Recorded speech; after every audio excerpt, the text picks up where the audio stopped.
Hmm, fantastic. Okay, welcome back, everybody. It's been an interesting couple of days. Um, Last session, you all attended the Rite of Divine Ascension. You know which? Yes, you all attended the Rite of Divine Ascension, where Finch Andegard was acknowledged to be quite a few things, apparently. Um, Finch was acknowledged by the clergy of Bahamut, by the scale bearers, the high scale bearer himself, as Platinum Knight Finch and the Guard, which is a lofty paladin title to obtain, especially in your first year of paladining. Maybe be having divine blood had something to do with it. Was also, oh, I can't even remember all the titles that I gave you. Um, Let me see here. Whatever, there was a lot of titles. Hierophant? That's right. Hierophant of the Cathedral of Bahamut in Amal. That was another. You were also given the Mantle of the Worm Speaker, which is a basically a phoenix feathered cloak that looks very similar to Golden Dragon scales, but has some magical qualities to it. Um, Big ceremony, big ceremony. You also met a new individual. A dragonborn by the name of Drysrinn was trying to pick a fight with High Champion Wyatt Andegard during the festivities, which Wyatt found to be inappropriate and was uncomfortable, and maybe was about to let things off the handle, but Ember very diplomatically stepped in, allowed both parties to go their own ways, and ensured Drysrinn that with whatever abilities he has as a representative of the Council of Tal'Dorei, he would do his best to ensure that could probably be met, which is enough to Drysrinn. So Drysrinn kind of hung out with the party for the time being. Um, During the course of the Rite to Divine Ascension, while Finch was receiving public acknowledgement, it was Nyx, Kiro, and Drysrinn that made their way to the very top walls to investigate a strange bubble, a little cloud. Totally normal. Nobody would think anything of a cloud. Um, you guys pursued it to the depths of the shadows that it was creating through light and found there a gray skin, one eye tiefling with a very deadly crossbow ready to blow a hole through Finch's chest.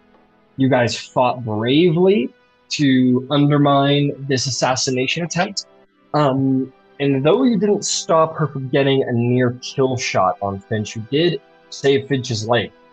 In that it gave, well, everyone saved Finch's life as Yvain and Ember also were able to signal to not only to Finch, but Finch's companion, um, the brass dragon Melisaurus of possible danger. Melisaurus threw himself in front of Finch at the very last second of the closing doors, taking the bolt to their dragon heart and dying to save Finch. Finch was received before Bahamut in the ceremony thereafter and was recounted of a deadly fate that the betrayers are on the move, that they are plotting. And all of them are selected champions or have already selected champions in the mortal world. And with these champions, mean to arm them with vestiges of divergence, but not just any. The arms of the betrayers, the most deadly of said vestiges that were created by sacrifice by their most powerful servants and are being bestowed upon different members. Bahamut suspects that the Kato Geist may be the champion of the Spider Queen, but cannot confirm, but suspects heavily, considering she's awesome. Um, Very scary. But knows with certainty that the champion of Bane has not only been selected, but armed with Bane's, the Strife Emperor's arm of the Betrayer, and is now considered the Emperor and leader of the Iron Authority in the South. They must be stopped. All must be stopped. Um, Finch was returned to the world and had their worst fears realized. They had to declare through all of Amon the words of Bahamut. And unfortunately, it was something of a bidding, a warning of great danger impending. So Finch was just like, guys, courage, protection, Bahamut rules, rock and roll. And everyone loved that. Everyone thought that was dope. Finch didn't think it was the best thing to tell the hundreds of thousands of people gathered that doom might be coming for them. And I think Finch was right. Personally, off table, I think Finch was right. You all gathered thereafter, regaled each other the stories of what had happened, and realized that time to start making some moves. Nyx, very strangely, said that she must depart to the south, and perhaps would do so in the name of scouting, keeping an eye on the Iron Authority, and join back with you hopefully one day soon.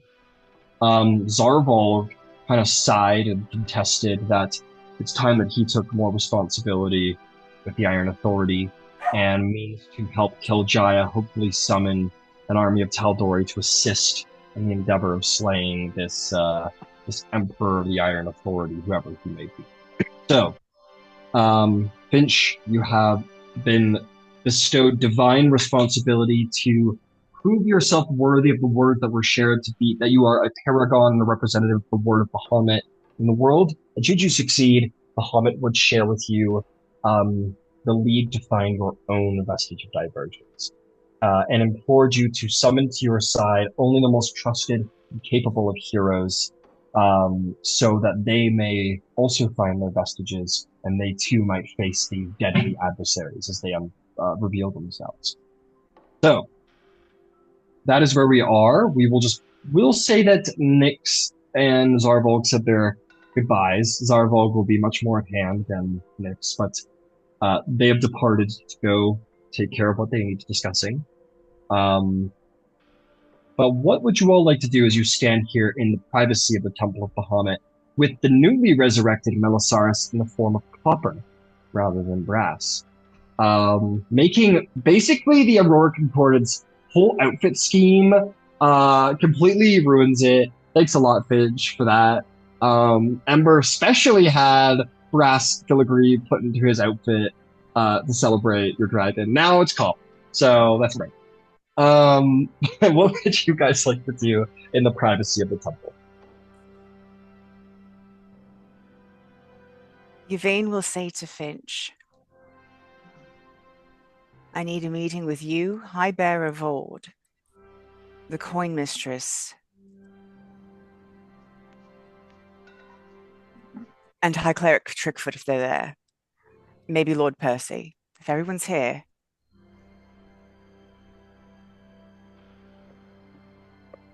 Yeah, let's make it happen. You're the Hierophant. I'm just, the flunky along for comic relief. I don't think that's true. She picks up Happy and I'll put up there, Finch, the title of like Hierophant of the Cathedral of Bahamut.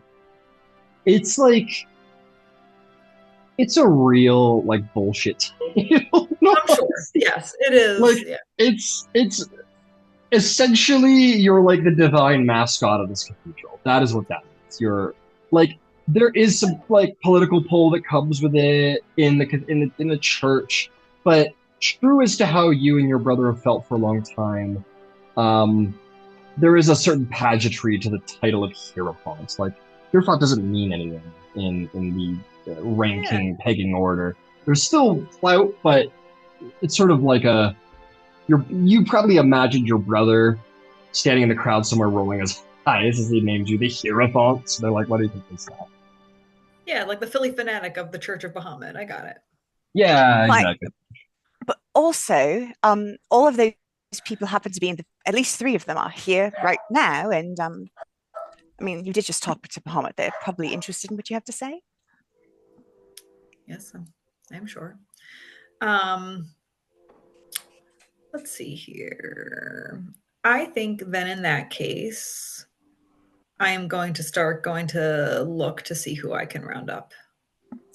And I will accompany, just letting them Yes, take of the course. lead. Yes. Okay. All right. So you want to round up Percival DeRollo, High Bearer Vord. Vox Who Machina is else? who we want to round up. Yeah. Could we round up all the most important and powerful people in the world? Is that okay? We'll do that. We'll see how that goes. Um, They were all here 5 minutes ago, so Right after we just stopped an assassination on literally like the person of the hour. They're all going to sit in one room together. that's true. High Bearer Vord is 100% here. They wouldn't have departed immediately. There would have been a certain level of like, I gotta be here and make everybody feel special.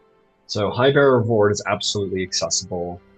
Um, Today's supposed to be like a day of a celebration, essentially. This is a day of celebration. So I imagine Percy's family is like enjoying the festivities of Amon. I don't think it would be too much of a swing to say that they're present. Um, Pike. Well, you don't know if Pike's here. You got to go find out if Pike's here. Okay, so you want to like personally go find these people, or do you want to like send out acolytes or whatever? Yeah, I can see, especially because we're trying to round up more than one person. Maybe I can send an acolyte out to see if they can round them up first. Fair. High Bearer Vord is probably not with the public. He's probably like in the cathedral. He's like a VIP. He's here to talk to the priests. He's not here to what is it? Kick babies and kiss hands or something like that. And is so they're gonna be around the church. They're here to talk like the clergy, make the scale bearers feel fun. So they're easily found. You can send the acolytes out. What about the somebody in the council Tal'Dorei? Or trying to anyway? no, No, those not, only not those. sending Vexalia. Actually, we did request Vexalia. We did request Okay. the coin mistress. It was those four, and they all have religious. Percy sort of does, Okay. but Is there it's an interest in the Master of Defense, Tofor Brontis, who is a no, paladin of Bahamut? no. Okay. Yvain wouldn't have thought of that person, I don't think. That wasn't just a question for you, Finch, or Okay. you, Yvain. Like you're all standing. So if you're summoning this grand council, Finch, you would know that very very promptly. Tofor Brontis is the Master of Defense on the Tal'Dorei Council, responsible for the defense of Tal'Dorei. So they're the military arm of the council, and they are a paladin of Bahamut. Is that someone you have interested in trying to summon? Yes, I think so. Given the message that was given to me, I feel like shouldn't just be contained within our party. Okay, It's a Vex, catch 20. It's a Tofa, catch 22. got it. Percy. And Yvain's also Pike. going to tell Finch it needs to be us and these people. But I have to say, I'm not disclosing to anyone else. Mm-hmm. So I've got Vex, Topher Percy, Pike. Anyone else? Anyone else, I guess? Okay. Fantastic. So, we'll see how that all goes. Super secret, super private meeting. Just going to look at people's here. Just going to get everybody.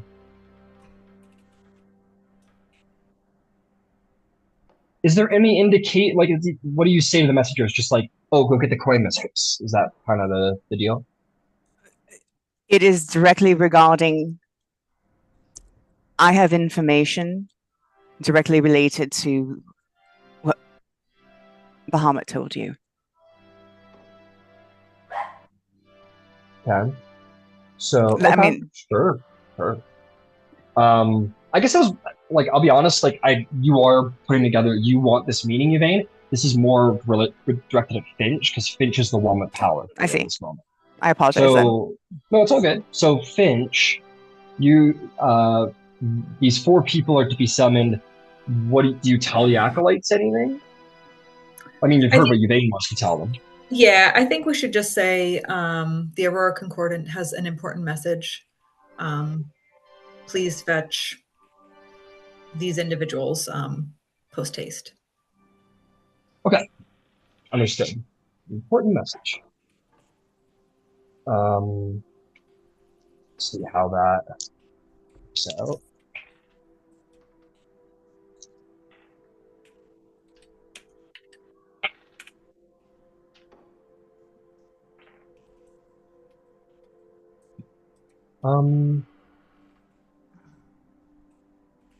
Okay. Okay. You guys wait for a hot minute. Probably takes like a good half an hour. People are sort of spread here and there, but you find Vexolio, Tofobrontis, and Pike do arrive. So why not? I'll toss down their names because that's fun. Okay, let me go get Vex.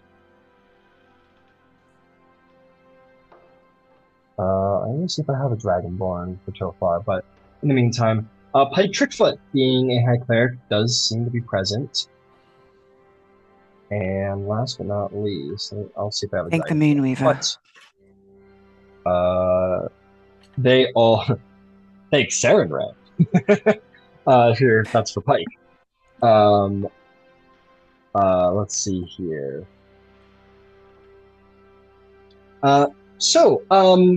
Drysrinn, this has been a day for you. If you're there, amazing. So you like have been kind of quiet. You've kind of been quiet, been pulled into this moment, and you're talking to this like really important adventuring party. Like these guys are like the celebrities, right? These guys are pretty cool. You're talking to them. Finch is like, holy crap! Finch is like a high-ranking, important person. And then about a half an hour later, two counselors from the Tal'Dorei Council, two masters from the council, and the chosen of Sarenrae and High Cleric of Sarenrae and member of Vox Machina, just super quickly, three of the most important people on the face of Exandria just arrive at the request of the party. So that's a lot. Enjoy that anxiety attack, or however you're reacting to that. How are you reacting to that? I want to hear. How's Drysrinn reacting to this? Internally, this is the weirdest, most effed up day she's experienced, and she got lost in mountains. But she's just gonna stand there, take in information, and keep her face as neutral as she can because she cannot let these people know that she is panicking. Fair enough. Why don't you make me a performance or deception check to keep it cool, keep it real cool. Oh no, I'm not either of these things. Yes, that's why I asked. We'll go with just performance because I'm not specifically like trying to deceive anybody, but she is trying to put up an act. Okay. Whatever I roll, it's a -1.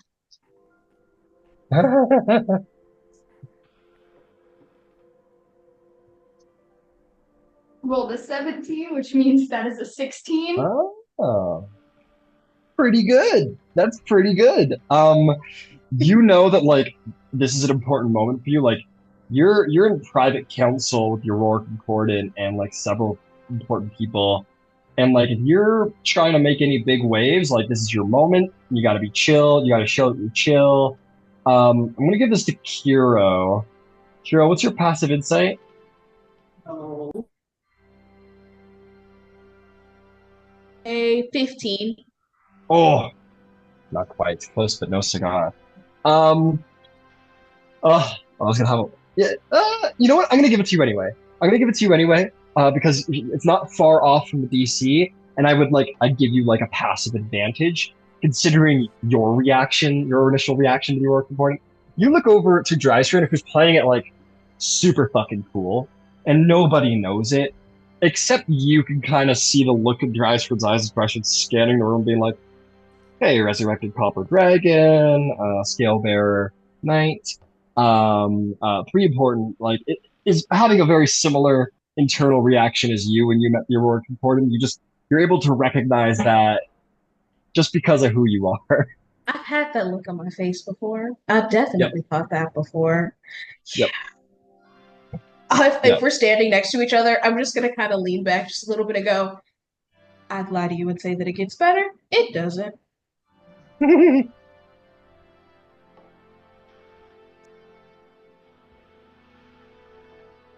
Once again, trying not to Incredible. show much on her face. She's just gonna be like, at all? It doesn't get better at all?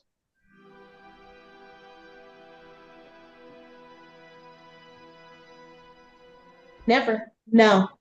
For a little bit and then never. Drinking helps. It does. It does help so much. Noted.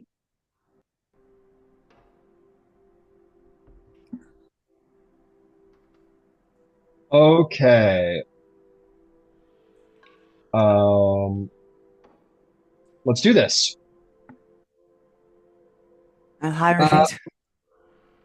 Yes, Lord Hierophant. So, to give a good description, because this is the first time that one of us is seeing all of these characters, um, let's be honest, the Master of Defense should be a very interesting person, but walked in with Vox Machina, so a little upstaged, unfortunately. So we'll get to her last.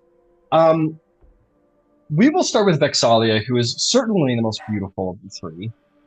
You see her come in a gorgeous dress. It does like very tastefully show off her feminine figure. A little low cut, shows off her bust a little bit. But it is very tasteful, very well made. She walks in with the flowing dress. Her long black hair is brought into a single thick braid over her shoulder. She has two blue feathers sticking out from behind her half-elven ear. She is an elegant woman of taste and beauty. Standing next to her, much shorter, is definitely looks a little older. You see this sort of, she's got this kind, she's not I'm not gonna say like a grandma look to her. She's not that old, but it's coming in a little bit. She just has this very kind, welcoming, lovely face, long white hair, brought into a single braid at the back, not quite as thick as Vex's. There's some laugh lines on the face, some wrinkles coming in, but still a lot of life in her face. She is dressed very well, for the event as well. Definitely wearing sort of clergy outfits, high priest vestments. She walks in as she's like taking like a little sip from a flask and like puts it away under her vestments, and she has a ruby and gold amulet around her neck depicting the goddess Sarenrae, the Everlight. And last but not least, should be the most interesting, but is not. You're going to see the Paladin and Master of Defense Tofar Brontis enter the room. She is a brawn, strong, large silver dragonborn who has a sword at her side and is missing her left arm. She has some scars on her, and she has very much the image of a person who is not a paladin by ceremony, but is a paladin by deed. And it's no wonder she's the Master of Defense, let's put it that way. These three individuals enter the room.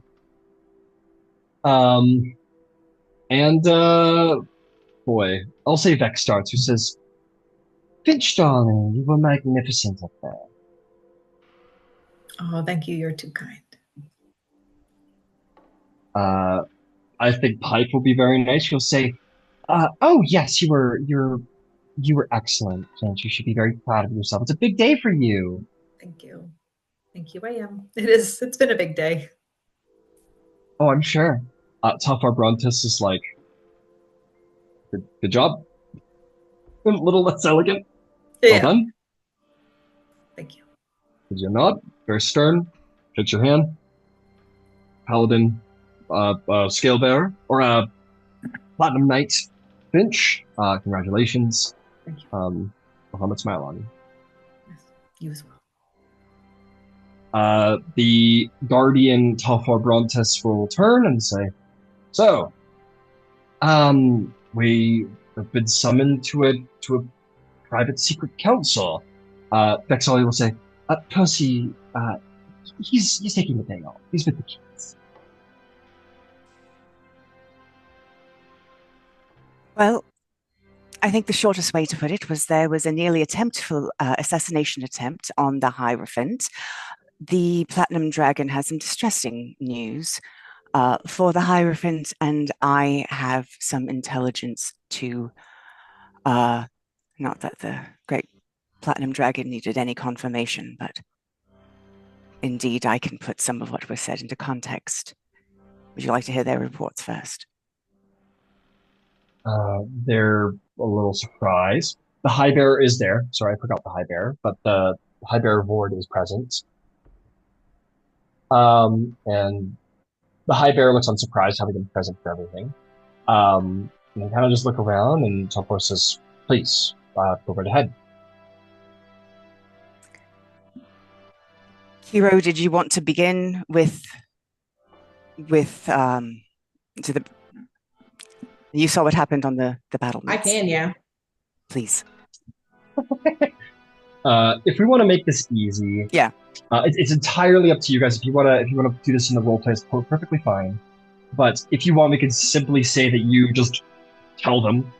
And I always find it's easier to say, like, is there anything you want to withhold from your tale, as opposed to what do you want to put into the tale. So we'll assume you tell them everything, but is there anything you want to withhold from that tale? Not on my part, no. Okay. Excellent. If that's the case, you guys tell the story for a moment. We'll say we'll go through all the accounts. It's just for everybody, if anyone wants to withhold anything. You go through the tale, it's thorough, you tell them everything. Tafar Brontis looks angry, looks pissed off. Pike and Vex look surprised, but are, they're cool. Tafar Brontis sort of, like, they can't white knuckle, they're covered in scales, but they would be, and says, "That bastard. There's of more. all the days." Well, excuse me, what else is that? The assassin on the battlements was Ixratu Kar. Some of you may be familiar with them. They were able to verify that they are in league with Vecna. It would explain how they disapparated from the Bastille when they did. Also, I can confirm one of the dark vestiges. The dark vestige for the Prince of the Undead is at Shade Barrow, along with the badly damaged and decaying seals to his cage. There is a priest named Father Reynaud, priest of the Dawnfather at Whitestone, who believes he may be able to at least temporarily repair the seals. I believe I found an asset who can help him do that. I was going to introduce them tomorrow. Telfor goes, "Wait, I've heard the story of Shadebearer. Ixratu Kar is there?" Ixratu Kar was the assassin. I apologize for my lack of clarity. Okay, so why are you bringing up Shadebearer? When the Platinum Dragon warned of dark vestiges that were going to be coming up that they were going to be arming their champions with. I'm giving you the location of one of those dark vestiges. Do you have any proof of this?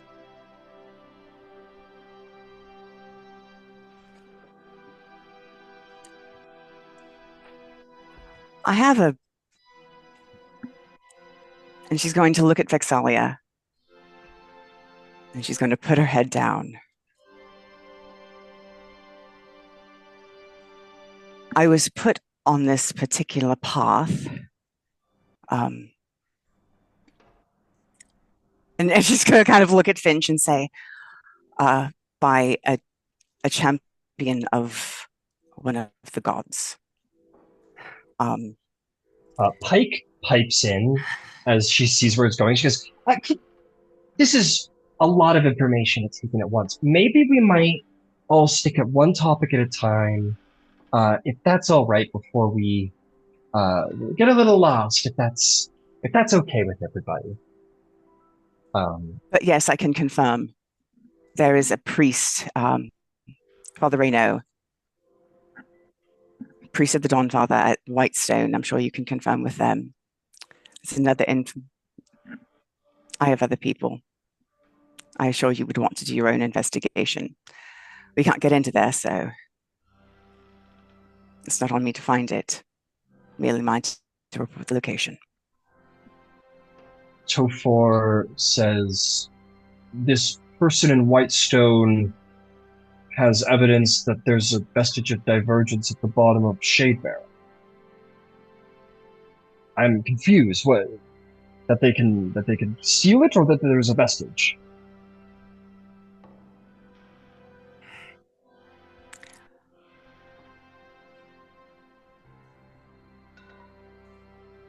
I would like to answer all of your questions. I don't know whether to answer your questions or to do as the High Cleric has suggested and do one thing at a time. And I would very much like to be able to satisfy both parties. The Master of Defense looks at Pike, who kind of goes, "Oh, okay, okay, sure. Yes, let's stick with one thing at a time. Yes, there was a horrific assassination attempt today. That is perhaps the most prominent thing. So let's stick there for a moment. This is a lot. So she turns to Finch and says, so Bahamut told you, the Platinum Dragon told you of these champions and these arms of the betrayer. He did. Okay. And that's very concerning. It was not the message I was expecting to hear today. No, but I suppose very important that you did, regardless. So well done. Good job.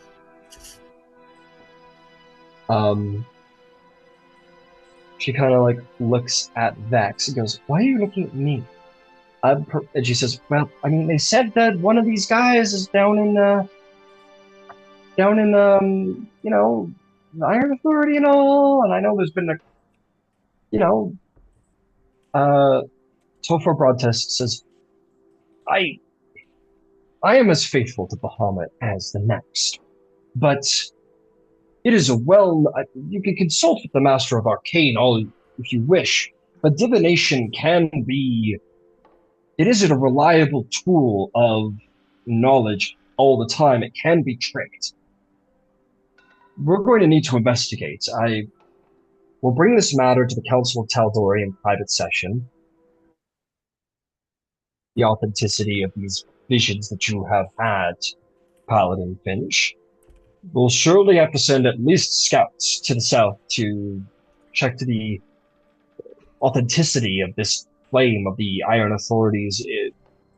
I mean, surely they're in league with the Strife Emperor, we know that much, but this vestige of divergence, we'll need to confirm that with physical eyes and spies, trusted sources and such.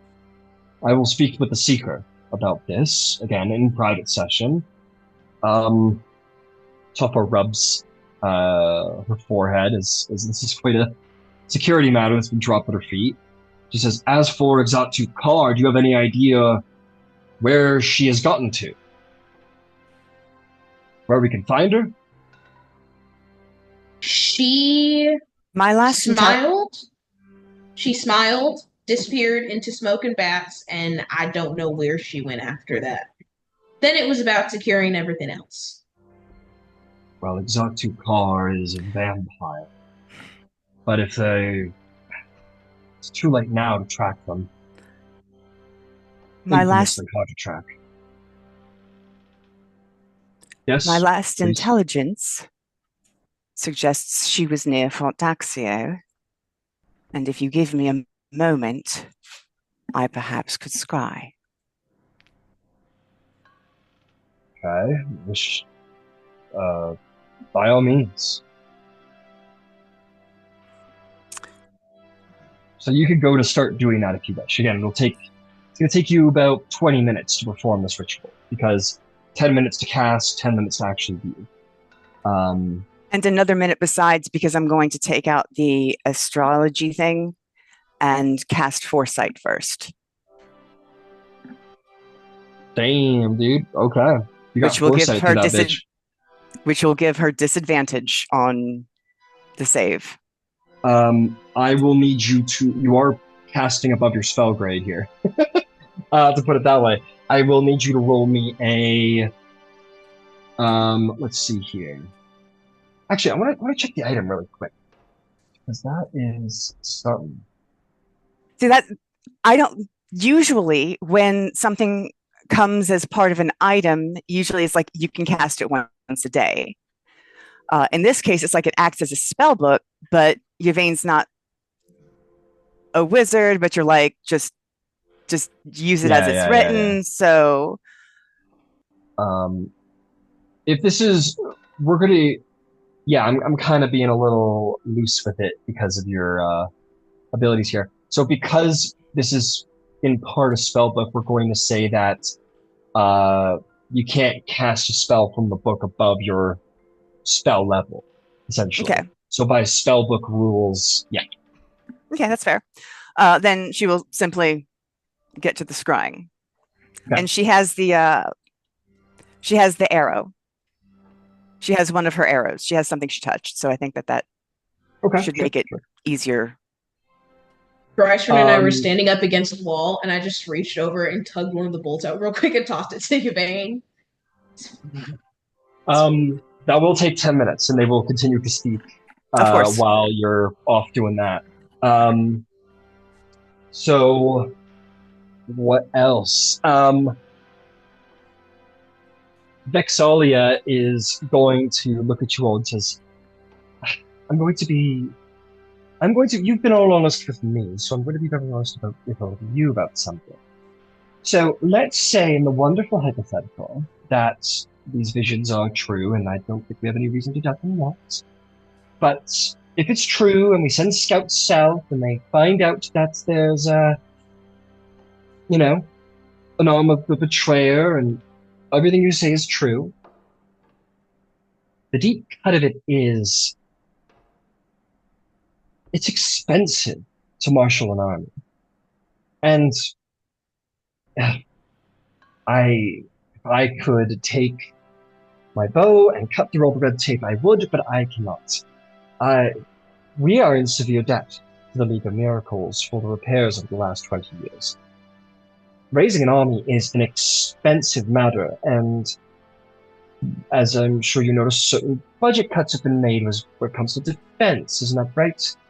So far sort of shakes their head and says, yes, we are currently in a state of defensiveness for Amon. We do have the Watch. We do have our standing army in Fort Daxio. But that is what Amon is capable of drawing together. We could, again, try and issue a rally to the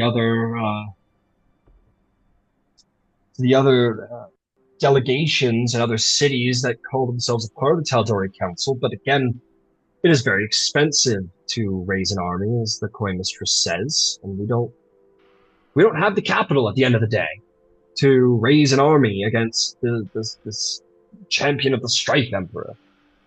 And again, to be quite honest, this is the unhappy truth of the matter. They're a bit of a sleeping giant in the south. They're a part of the Rip and Miss Peninsula. They are not on our doorstep, and we're a little... We can't exactly afford a glorious war right now. I mean, where's the coin coming from? To make arms and armor for hundreds and hundreds of troops, training, marshalling, paying for all these troops. Vex'ahlia says, quite right. We will hold we will hold council and discuss this matter and see what can be done. But if I'm being quite honest, or concordant, there might be a large deal to do with all of you. You are our most capable and active members. You also have, we also have the Sparks of the Mon, who are active. Maybe you might gain some help through them, but we are going to see what we can do. But unfortunately, the wheel of government's progress is a slow one. So we will begin to work on this, keep you in the loop. But, well, we will do our best. We're going to do our best, that's all we can promise. There is some look of, like, anger on Vex'ahlia's face as she says that, or severe frustration, let's just say, as this has been her life. They were like, congratulations, become the coin mistress. And now and the state of the finances of Tal'Dorei Council suck. And that's what her job is, running the shittiest part of the realm, being the penny pincher. Topher Brontis looks unamused at all of the information that's been dropped. And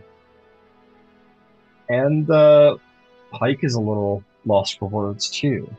Pike says, well, I guess I should find something important to do.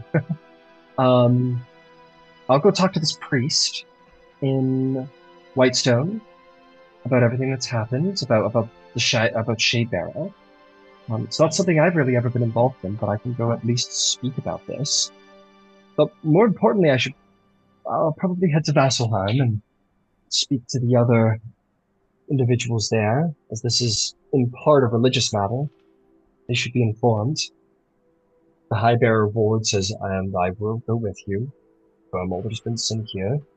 This is a matter from the Temple of Bahamut.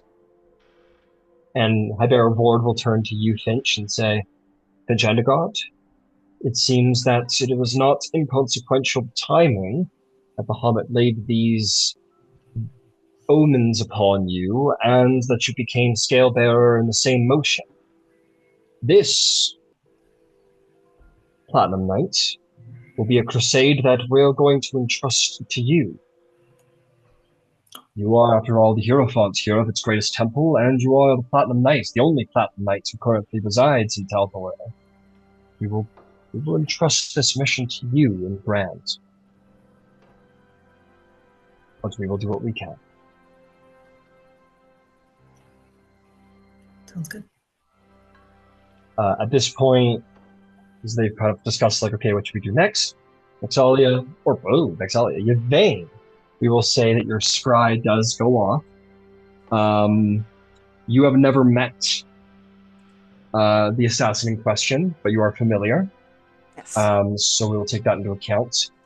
You do have what would be considered... I'm going to look at the specific wording of scrying as far as possession goes.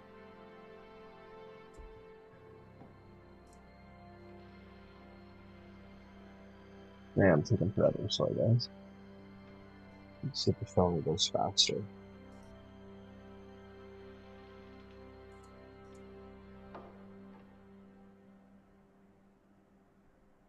Okay, scrying. Spell of scrying. Alright, likeness picture body part, likeness of picture possession or garment. It's her ammunition. So I'd call that possession. I'm just going to take a look at their vestige to make sure that it doesn't create its own ammunition. It's a final precaution.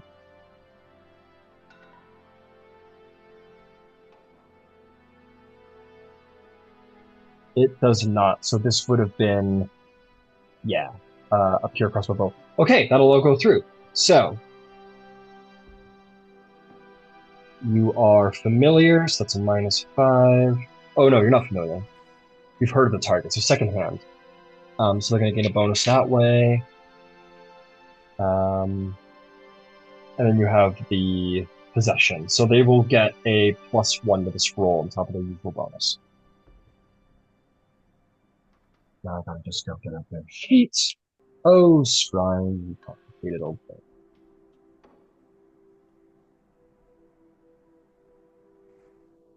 DC is 19. Thank you. You read my mind. Oh boy, do I take it forever?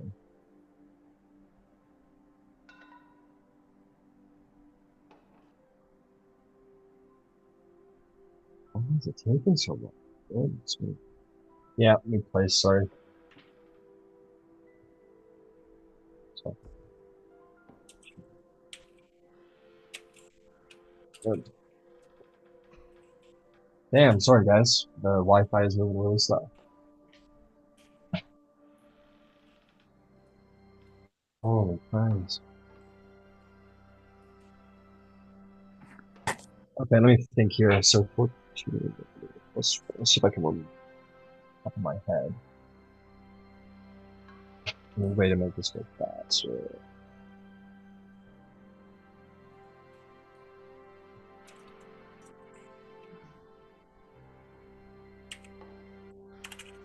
Oh my god. Sorry.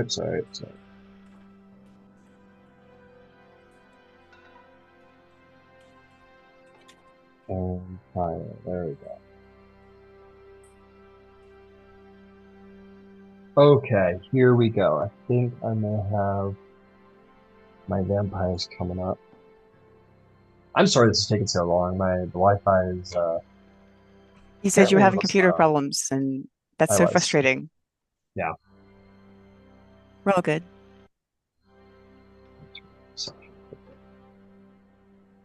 No hurries.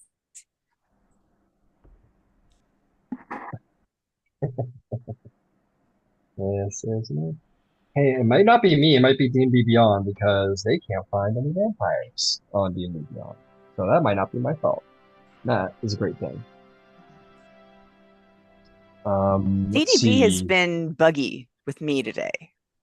Okay, that's so great to know. I mean, it's not. It's horrible that we have slow Wi-Fi, but that also means that it might not be you. It's not the Wi-Fi because I'm going to be here for a while, so you wouldn't want that. Okay, here we go. I think I found. Come on, man. Okay, I'm going to tell you what. I'll be honest about how I'm going to roll this because it's taking way longer than I thought. So I rolled a 13 on the dice. They get a +1, which makes it 14. Which means that they're 5 off from a save. I don't even have my books. Okay, I might have something here. Aha, I might have a sheet.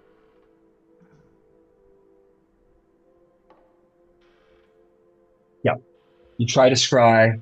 Unfortunately, the will and wisdom of a vampire is great. And unfortunately, you are not familiar enough with the target. Makes it hard to make a connection. You do not scry upon. It's not too far, unfortunately. That's all right. That's always tomorrow. Always tomorrow. Okay, you come out of the scry. So you've heard everything. You weren't able to interact because you were, doing your conversational stuff. Spell doesn't go through.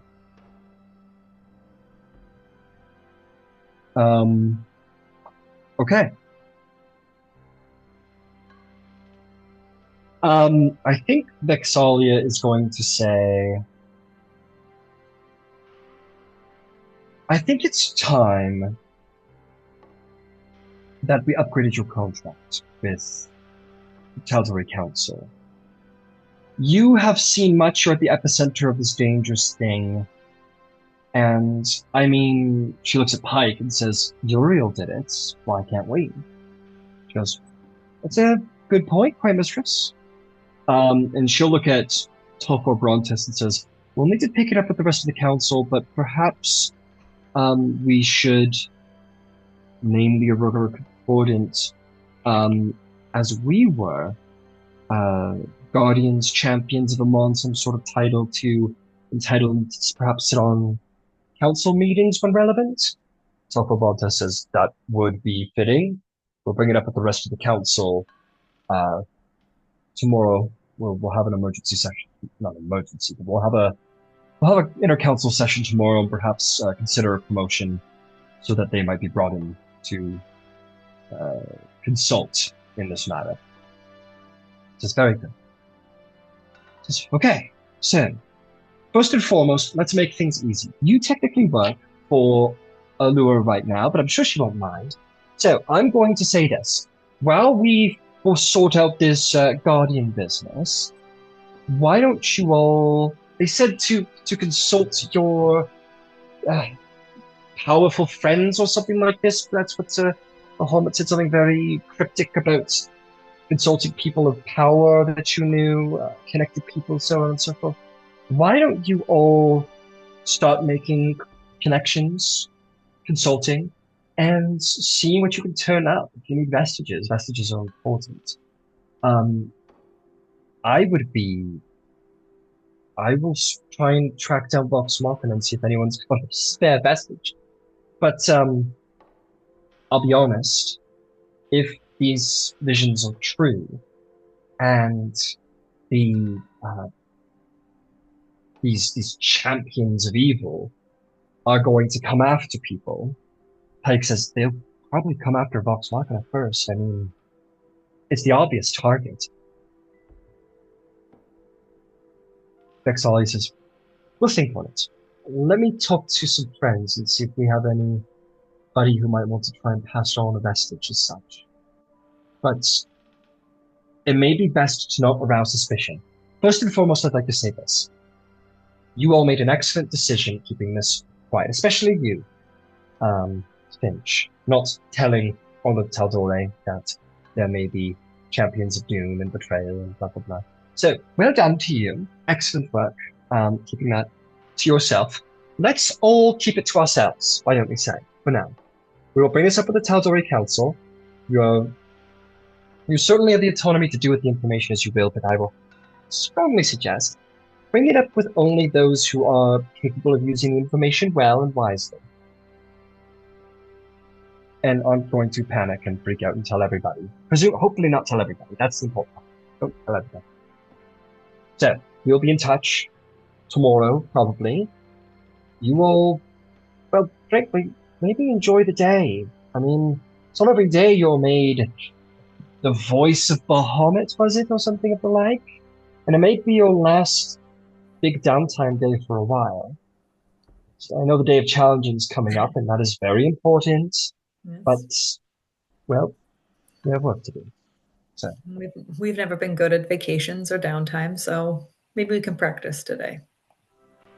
So for Brontes says, in fairness, you've been off for about a month. Shh. Who's counting? And Telfor kind of snickers at that. And they all kind of nod and says, is there anything else that we should discuss? Like I said, we'll work on elevating your status with the Tal'Dorei Council. And then maybe this can all be spoken of at large in front of the entirety of the council.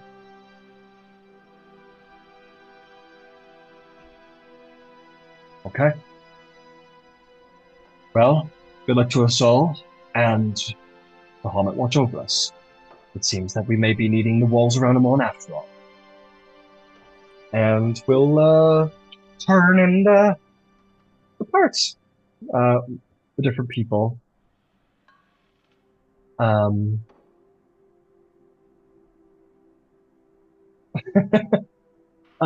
they all kind of just start turning and heading out. They're all accessible still. They're not like going forever.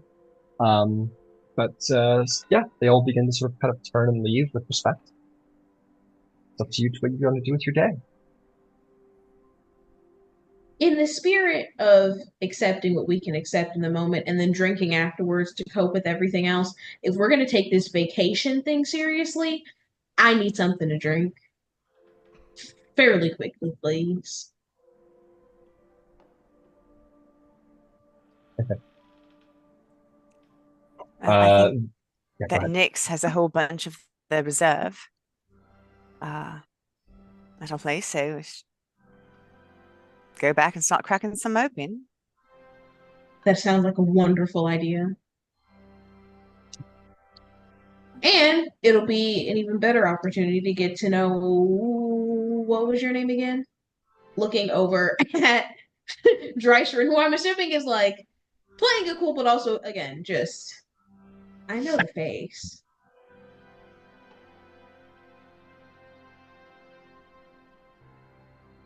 I believe that was at you, Drysrinn. A drink would be nice. And she will follow the one person here that she's gotten to fight with intimately and stay there. Very cool.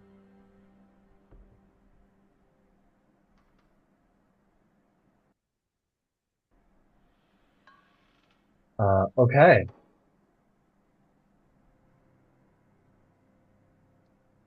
You guys all sort of head back out into the streets of Amon, it seems. As you head out,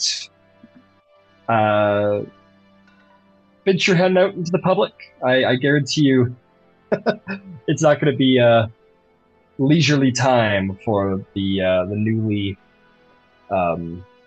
anointed voice of Bahamut.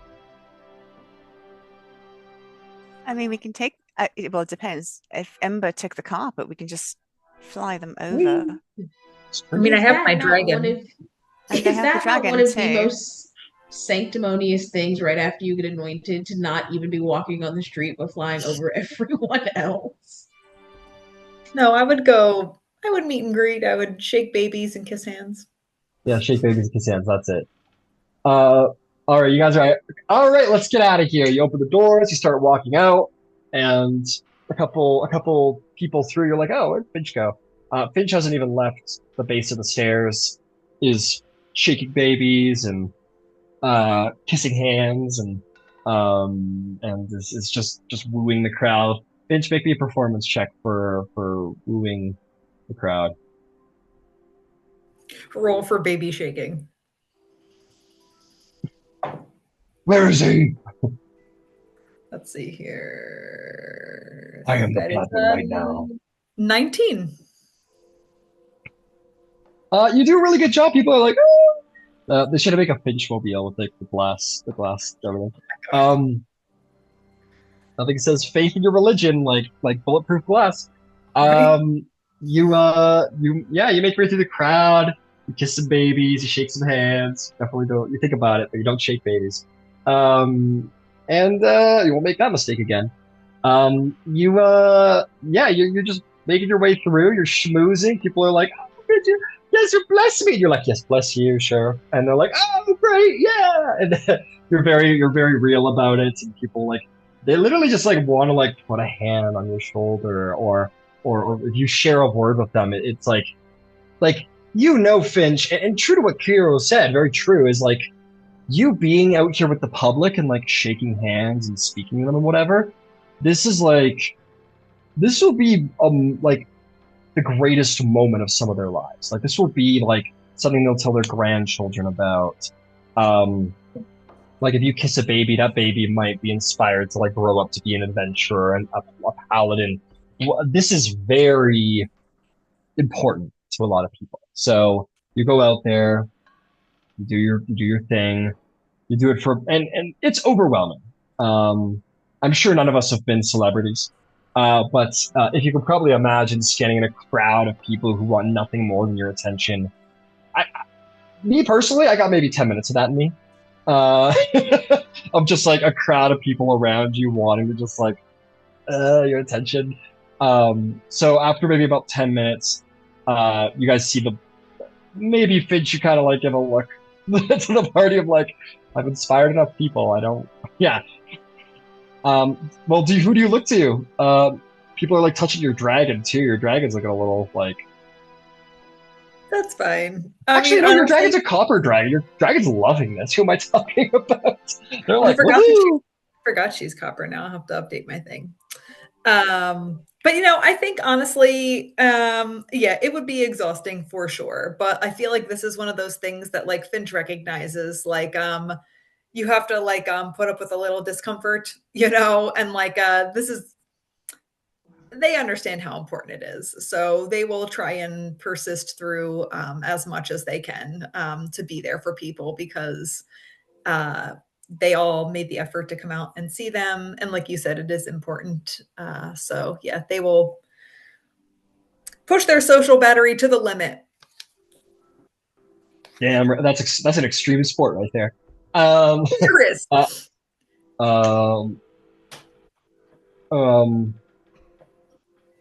But they're a high masking AFAB person and they can do it. Got it.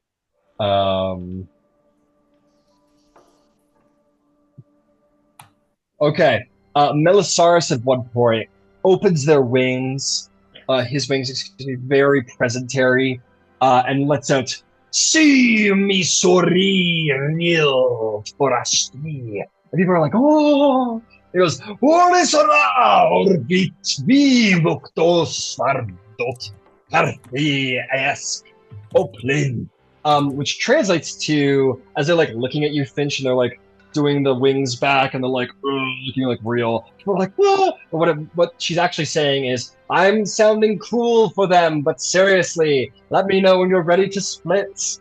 Is what she's saying in Draconic. I'm just reciting the alphabet. Yeah, it's basically it's exactly it. And people don't know, like nobody speaks Draconic. They're like, "Oh my god." Yeah, I think Finch would find like the most appropriate time, like, "All right, yes, thank you," and like slowly be like, "Okay, I appreciate it. I must go now. I must go tend to other things now." And they will like, as they're saying that, like, get on her back. Yep, get on to her back. This is your first. I mean, I know we said that you technically rode across the.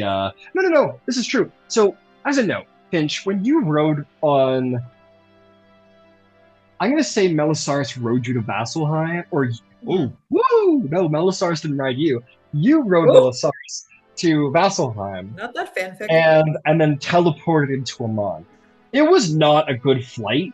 You like fell off a bunch of times. She like, if anyone's seen Aragon, the movie Aragon from the books, like Aragon's first flight where like he's like on her wing and Saphira's flipping around and he's falling off and she's grabbing him by the leg. It was like that, Finch. Like it was a mess. And you guys just haven't done it since. Neither of you were like, both of you been like, fuck that.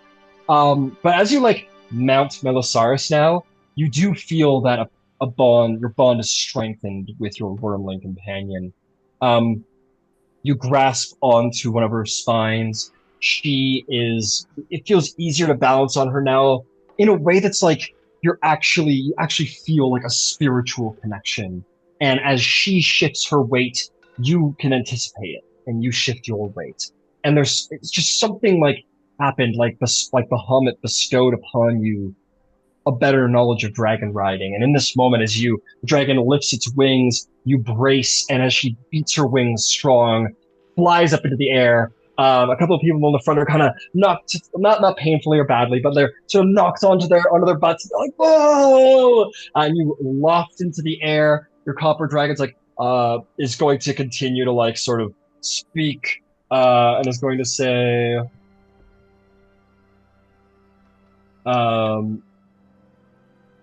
is going to start beating their wings and flying in a broad circle around the temple district. And everyone's going to look up and be like, "Oh, Janico!" And the dragon's going to go, "Si megis regit, ekestis vil dopru, ziak, astarvorkut, yerurrig." And people are like, "Woo!" And the dragon's saying, "I'm going to do a pass so they know that we're cool." And Melisaurus flies around, and everyone's like, It's like all the little Ewoks dancing at the end of Revenge of the Sith or Return of the Jedi. That's right. People are loving it, and then you fly off, and you're and I'm gonna just translate it now. It's gonna look back and it says, "Okay, I'm gonna fly into the countryside, go real low, and then swing back to the docks." So how's that? Is that what we want to do? Yes, that sounds good to me. Okay, you're doing better than you did last time. That was a mess. It was. And don't push yourself. You have just been resurrected and all that, so no need to show it. I feel great.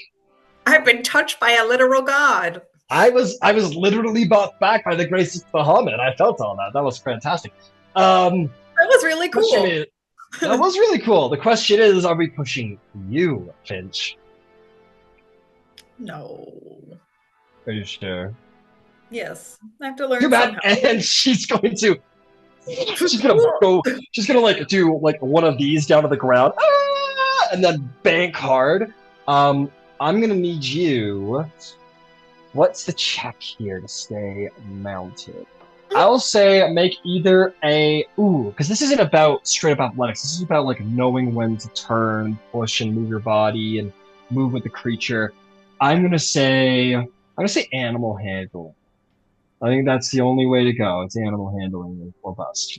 Maybe an animal handling check to ride your dragon. Cool.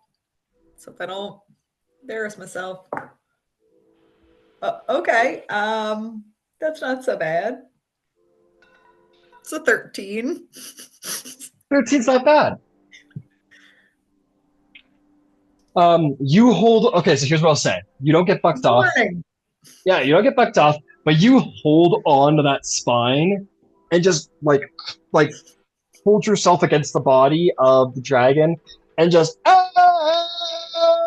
like that's pretty much what happens. And she like fucking Mach 1 as you're going down, and then you feel your stomach turn as she like opens her wings and then folds one of those like a hard 90-degree bank, and you feel your stomach just is roiling around in your guts, and you're like, and she uses the speed to like slingshot across the plains until suddenly the ground drops out from under you. She passes over a cliff, and the water is deep down, and she'll dive again and start doing like a spin on the way down. Make me another animal handling check. Okay, that's better. 17 on the dice, -1, so 16. 16. This time, maybe there's a part of you that's like, okay, fuck this. Like you're getting fucked up, and you're like, fuck you. And you you lean back, like still holding, just have this moment of like, zeal and courage, and you like lean back and just kind of like, as you're like going down the spin, you lean with the spin to almost like help Melisars do the spin, to carry your weight with your dragon as opposed to just being dragged along for the ride. She swirls and spins. Then the last moment, you throw yourself in the other direction, and then she opens that wing as she follows your lead as you pull the weight left. And before you hit the water, you're going down, she just across the water. The water shoots up. How to Train Your Dragon music starts playing. As she's like in a side like fly, and the tip of her wing is like in the water, creating that sort of train of water behind you guys as you're flying. Maybe you have a Harry Potter moment where you're like, woo! Right. As you're going breakneck 60-foot speed on the back of this dragon, until finally she sort of levels out and the speed becomes simpler, and she finally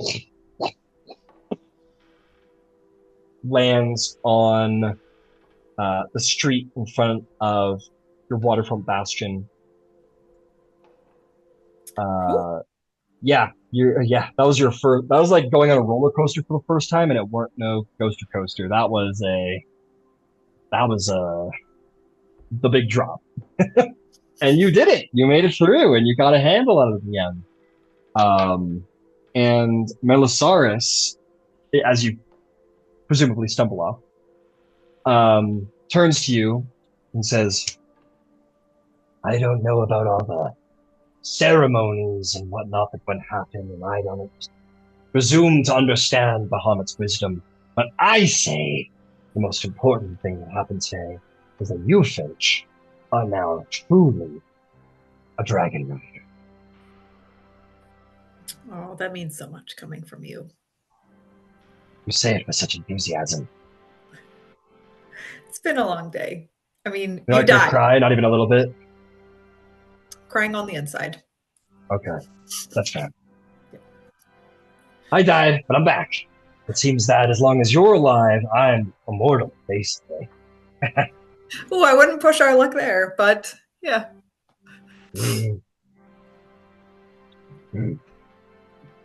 Well,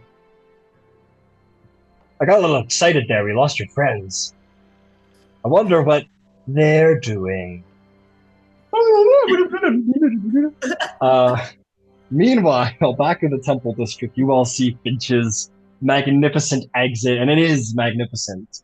Where are the four of you guys going?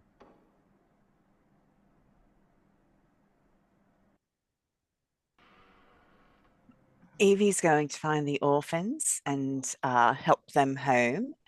And if Lorelei is with them, either help connect Lorelei with the people who are going to the spa, or if Lorelei wants to enjoy the walk to the orphanage, whichever she prefers. I know that she was enjoying the company of Master Cleve, and I would certainly not wish to intrude upon that in any way. Fair enough. I think you don't know where Roshkra is. He's kind of gone off somewhere. But she's been with the children, and she's been really liking the children. And she says, "Oh, I'm more than happy to go along with you. I'll help them home. I get them settled. You go with her, Yvain, and you and Lorelei go with the matron. You're able to get the orphans back outside of the city walls and into comfortable quarters. There might be a bit of a perspective moment for you, Yvain. There's this idea that this Iron Authority needs to be dealt with. And as you're filing them into their little orphanage here with the gate, you look back at the 60-foot walls, and, you know, they're not inside them. And neither are the majority of the population of England. Yeah. I know.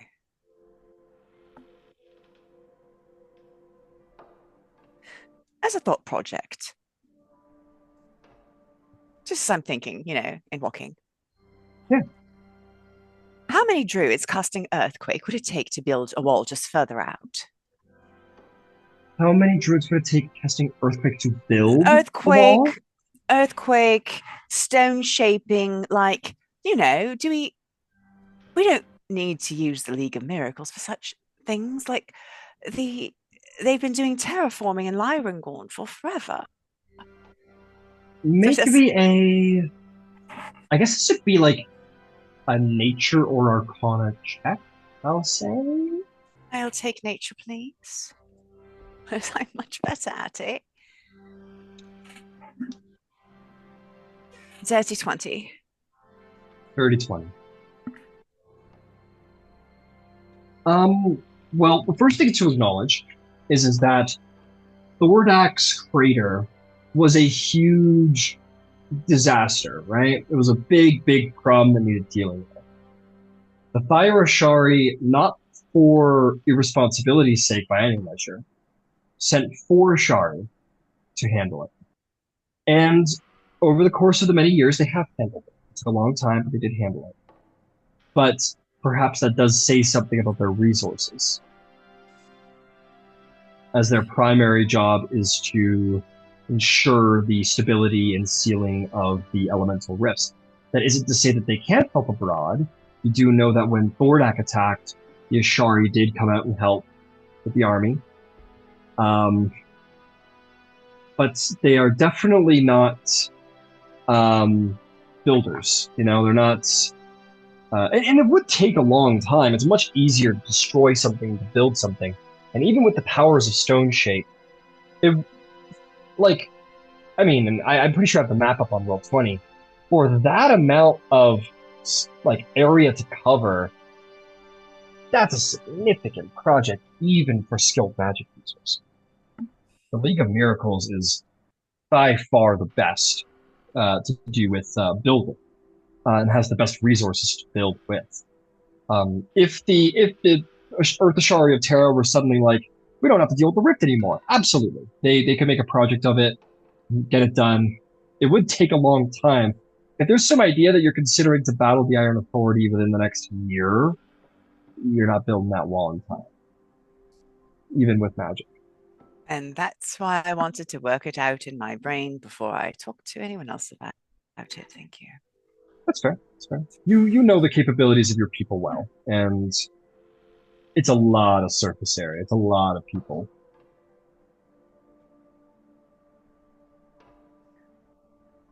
If only you could just wish things into existence. Only that power existed. Only there was someone out there with the power of wish. Power to wish something into existence. But that's impossible. Right? Yeah. Yeah. Okay. So that would leave Ember, Hero, Beverly, and Drysrinn. What do you guys want to do with the rest of your day? I was promised liquor back at the house. It's been a very long day. That's true. That's true. It's a nice outfit too, but you know, nice outfits are rarely comfortable. Except probably save yours. I mean, like a captain's got to be comfortable for long stretches on the sea. So I think I think Embers and Finch's is probably a little stuffy, but yours is probably like the most comfortable of the bunch. And that's what I was thinking, but it's also the added layer of like she has not had to wear formal clothes ever, and so she's like, listen. Yeah. I want to go home and I want to put sweatpants on and I want to take this off. Fair enough. You might lead the charge home then with Drysrinn and Ember. You guys meander out of the Temple District. A lot of the festivities are going on there, and you find that as you make your way there, the city is nice and quiet. Otherwise, there are people. It's not to say that it's deserted in other districts, but it is significantly less populated in these other districts. You make your way over, find your way to the port, and the three of you will stumble upon where Finch disappeared to, who is sitting outside the home as you enter.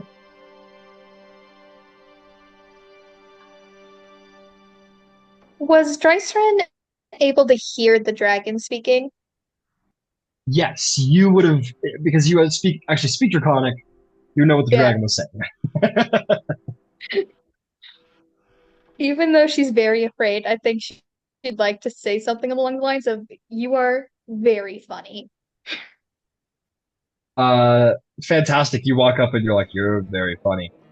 The dragon looks at you and like crooks a big, like jagged tooth smile, and is going to say very graciously, it's going to go, Vinksa, which means thank you. And then seems to like you pretty quickly. Compliments do work. Flattery does work, it seems. On the good side of the dragon, yes. Fuck yeah. Right. I think I will also introduce myself to Finch. Okay. So Finch, you recognize this person, as the previous lore was explained. You see this person that you saw fight your brother last year at the Day of Challenging approach. Have we ever encountered one another previously, or is this like a first time, like just more like a general awareness, right? This is like you were in the crowd, Finch, and you saw your brother beat this person and become the Supreme Champion. So, other than that, no. So this person was maybe celebrity-esque to you, but like, they were defeated by your brother, but still. Yes, I recognize the acknowledgement that holds as the champion of Cord. Mm-hmm.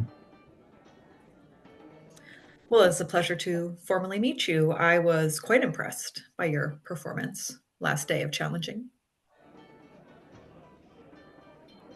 Thank you. Others I know were not, and I wish to rectify that one day. Well, the day is quickly approaching. Perhaps you'll get that chance. I would like to apologize. I tried to take that chance today, and I should not have. How'd that work out?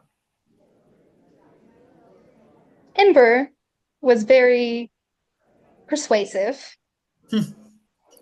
He is.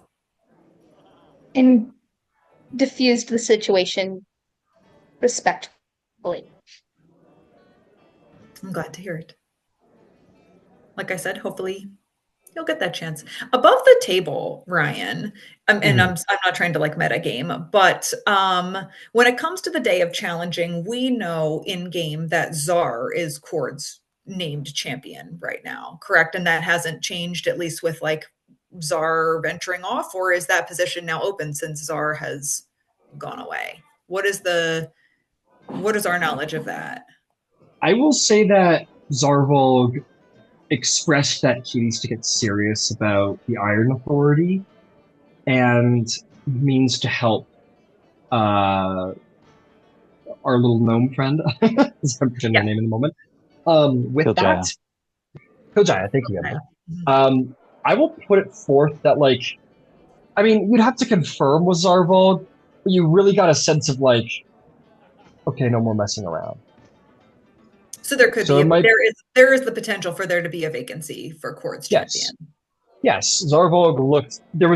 I will say this. You know Zarvolg well enough that you did see like a switch flip in him when the Iron Authority was mentioned, and he was like, because Zarvolg's never been about politics, and you guys know that. Zarvolg's like rough in the mud kind of guy. And he's like, okay, time to get serious. I guess I'll go do politics, which is like a huge swap for Zarvolg. So, yeah, in the passive, it may be good to check. He wasn't specific what that all means for the day of challenging, but it's enough to raise your suspicion that maybe something needs to be done there. Or should be done anyway. Understood. Okay. I just didn't want to say something in game and have it be like Yeah, I got you. Okay. Yeah. A little up in the air. That's all. Yeah. Okay. Yes, understood. So I won't acknowledge or anything. Okay. That makes sense. Yeah. Well, it's a pleasure to meet you. Yes. Likewise. Should we get that drink we've been promised? Yes. I think we all need it. Please. Okay. Shall we head to the to Ember's haunt, shall we call it?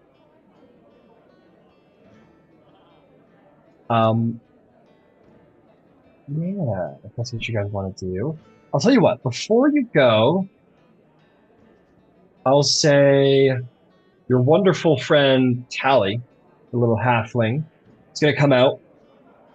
He's gonna say, "Oh, hey, there you all are. I didn't expect you to be done with your religious ceremony so soon. I just got a little notice. Just wanted to pass that along. Apparently, the new place should be good to go the day after the day of challenging. Apparently, little reward it seems, huh? That's fun. Coming up."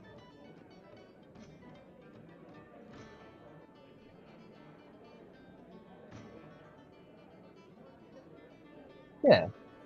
Okay. Bye. Walks away. Toodaloo. Pleasure talking to you, I guess. Thank you, Tally. Thank you. So,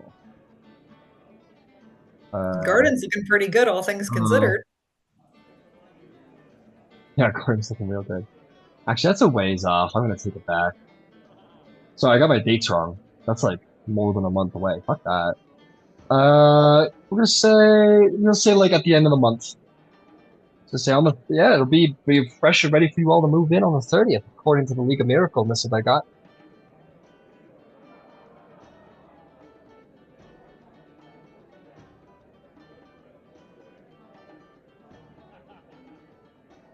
Sweet. You make your way down to. I lost my mind here. Yeah. Okay. Sure. Okay. You make your way down the street to the place you were before. Getting ready. Marking it officially on the calendar. You guys make your way to. Oh my god, I'm on a little brain fart. The Rousing Spark. There we are. Make your way to the Rousing Spark, and it's empty, dude. It's the place is yours. The doors. I'll even say like the doors like locked. Ember, you have a key, so you guys can go in and have a little private party if you want.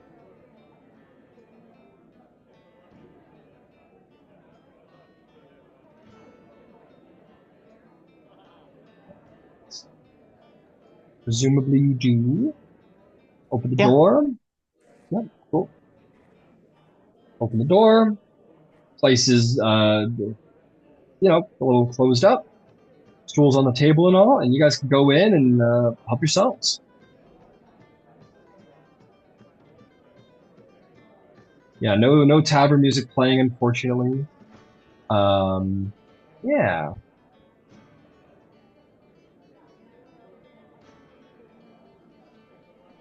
Have fun. The tavern's yours. Hey, Ember. Yeah. Where does your family keep the mid-tier stuff? Not the best stuff, but not the worst. I'll get y'all sorted. Perfect.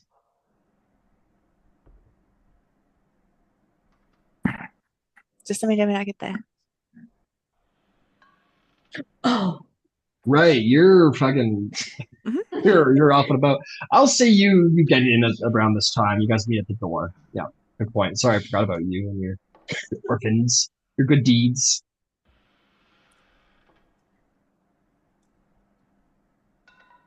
The dragon shoves itself, or not shoves itself, very carefully crawls through the front door, and then just kind of sits there like that because it's such low roof, and looks over at the dragon skull that's hanging above the fireplace. Ember will get a piece of bedding and take it over and kind of drape it over it. Hey, as long as I hope that was no one I knew. Or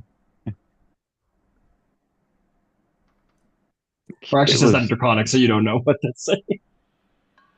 Just kind of like, I'd like to agree in Draconic. okay, yeah, we'll say Drysrinn, you translate if that's all right. Just kind of goes, I just hope that was no one I knew. That's all. It was an awful young red dragon. Probably not. Yeah, and we'll just kind of go, just kind of like, make a physical gesture of like wouldn't have known, like all good, smiles. Ember, Yeah. what's on your mind? There's a lot of change.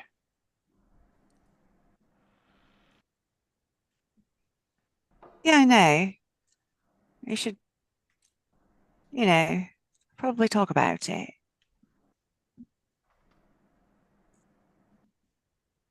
Oh yeah, friend.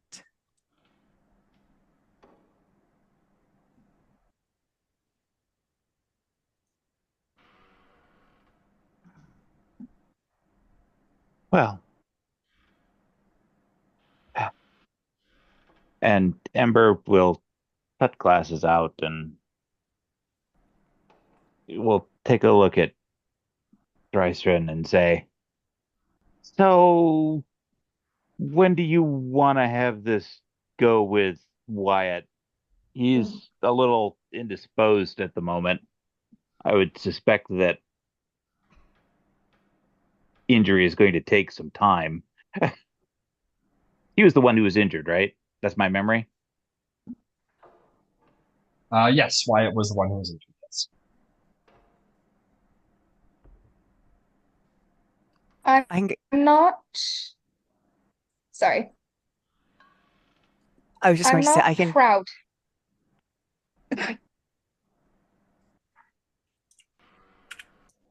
Go for it, Dresser. Okay. I would like to say I'm not proud of how I acted today.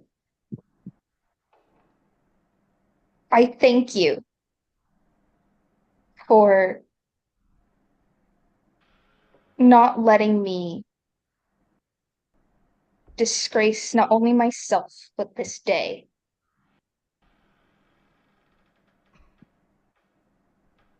I don't,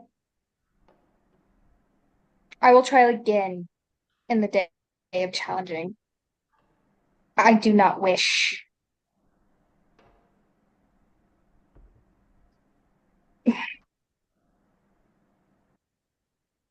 Thank you for offering to take care of this, but it is mine to take care of. I I understand. will find a way on my own. If I can be of any assistance, I'm happy to lend it as I have promised to do. With that said, don't worry about having a fit of pique, because that's all it was. You didn't burn down several metric kilometers of forest as a random example.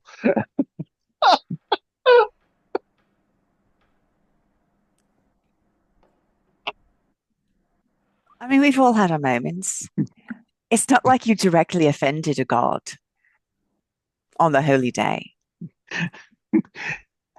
Yeah, so you're in good company. Thank you. Although, I think I might like to hear that story sometime. Me too, please. Please. Which one? The burning of the forest? Yes, both of them. All of them, really. I agree.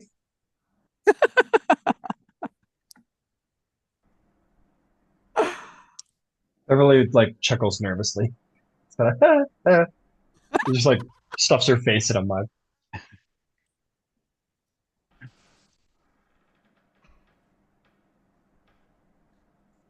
Well, I will tell one of the two stories.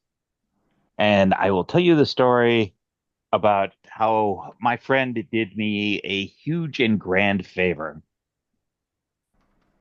And through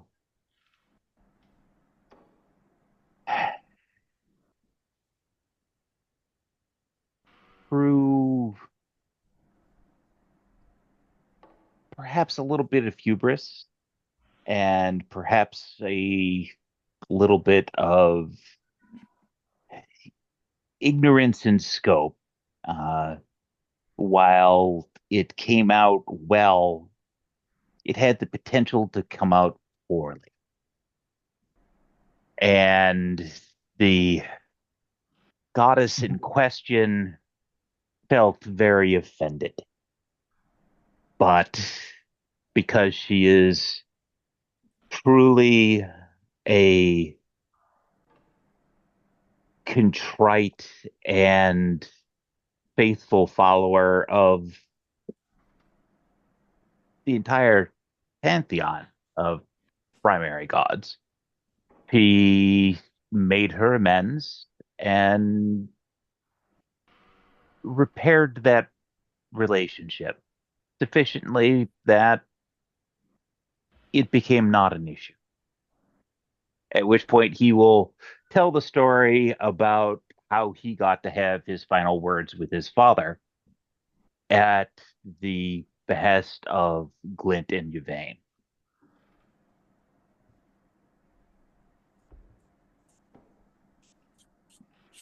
I'm no bard, but I am reasonably charismatic.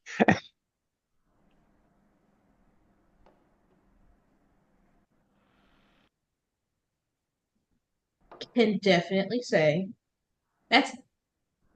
it's interesting, but also it fits you so well. All of you, really. A good idea, just a little to the left. Sometimes the best ideas lie just slightly to the left. Honestly, yeah. It's just about how far you go.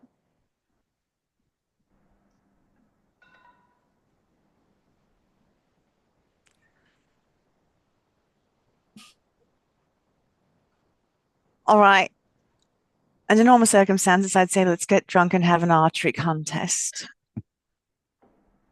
Archery? Or naked archery. I think that's what we did last time, was naked archery.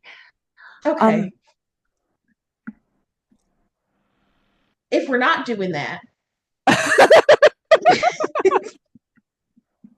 we've got to figure out what our next move is from here. It's like we're very somber right now, and like things are going to get heavy. So we should try to find joy where we can. But yeah, it's kind of hard to get on being joyful when it's like, oh shit, well, Well, the Calamity 2 Electric Boogaloo is on the horizon, and we should, have a plan. The end of the world is more depressing when you know it's coming. Just we don't do that. Small steps. Small steps. Drysrinn, do you need a? Well, actually, I'll ask this.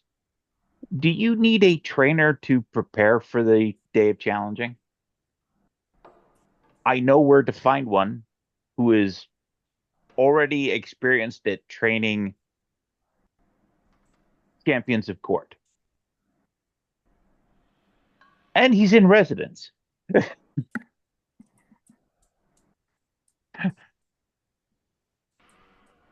I would like to say I am confident in my own abilities.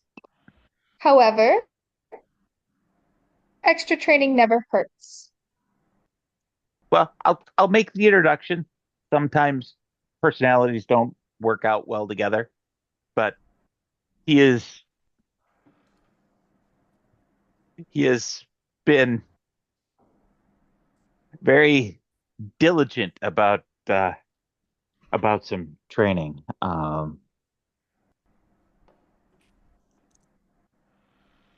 I'm gonna suggest something, Yvain. Perhaps you want to find out from Zarbog what his intentions are regarding that. His departure to find Kiljaya was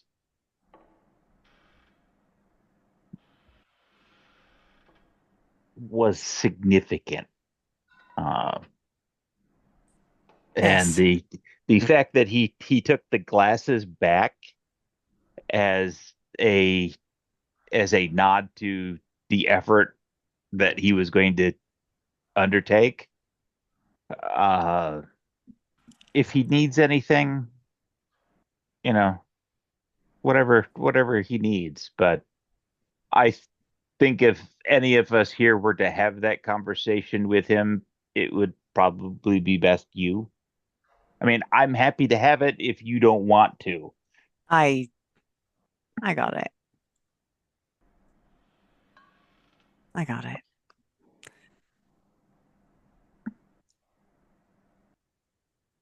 So that takes care of the Dave challenging problem. Problem 2, At best, there are just more herds of centaurs made out of bones running around the parchment timberlands. At worst, they're only the tip of the iceberg. I can actually personally confirm that we're at the at worst stage already. We started out there. I'm sorry. I know it's terribly depressing. Well, We are then that. the problem. Speaking of which, we do need to get back to Whitestone. Whether we do it, I don't know if we're waiting for the Council of Tal'Dorei. I don't know if we go tomorrow or the day after, but we do need to go back. We said we would, and I need to go find Camellia. We'll need to bring her with us. So, I mean, if she would like to come with us.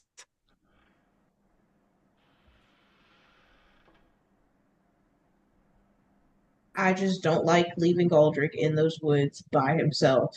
He doesn't ask for help easy, and he did. And I feel a certain draw to that particular necessity as well. Um, but that's not going to get done today. No. So let me get you all something to eat so you're not drinking on empty stomachs because I'm not cleaning up your mess. Oh, yeah, no.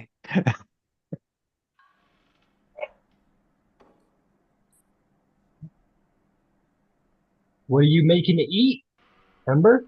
Uh,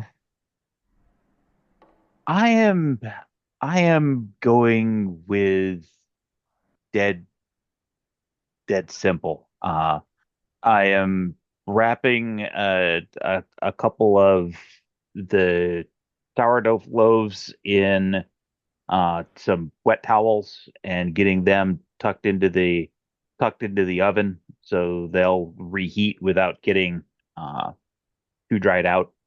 And I'm going to make some uh, mac and cheese with some boar sausage and sliced bread with butter. Simple, not not super not super crazy. Stuff that Got it. will stuff that will go perfectly fine with a couple of drinks and won't won't upset the GI. No check required. You're able to make those with ease and serve them up hot. You're ready to go.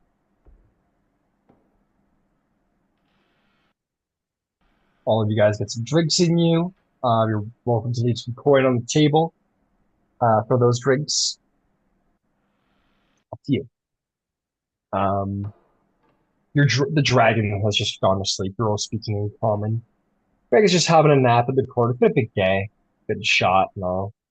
And Beverly just sits pleasantly and kind of like listens to the camaraderie and the conversation. You guys, yeah, spend some time together. So once people are eating and what have you.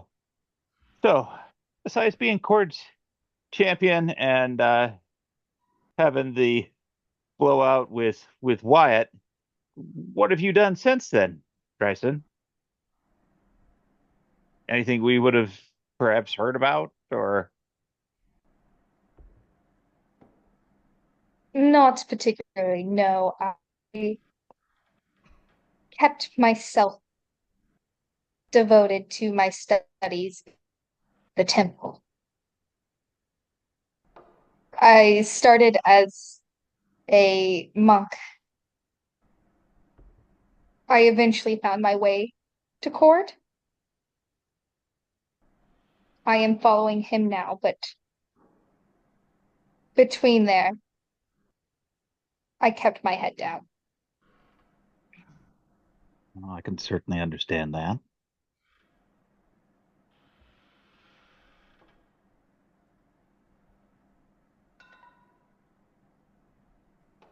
I can't say that I was much different before I got here either, but trust me, they throw you in front of a whole bunch of people real quick. Well, with that said, uh, please allow me to extend our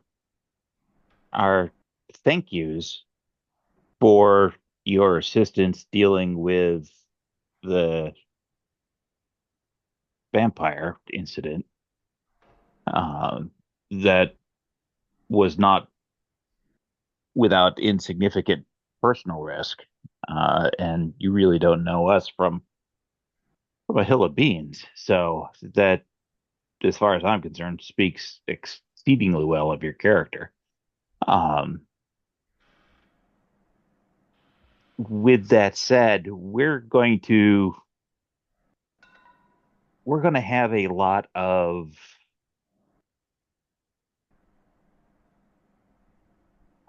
of challenges, and those are going to come replete with risk, reward, and responsibility. Um, I can't speak for the rest of the Concordant, but I, for one, would not mind adding another member to our coterie. I wouldn't mind Because having another. it looks like we're going to need it.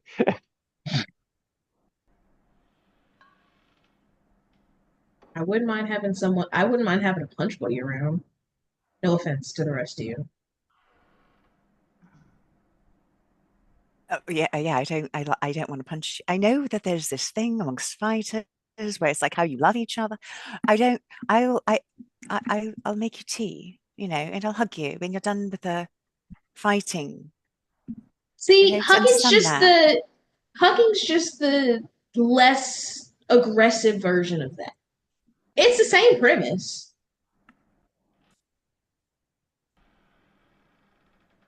Yes, I'm glad that you and Beverly will have another punch buddy then. It's gonna be great. Well, providing that they're willing to sign on with this motley crew. Well, Finch isn't motley, but the rest of us are fairly motley. Yvain's going to look at Finch and then look at Drysrinn.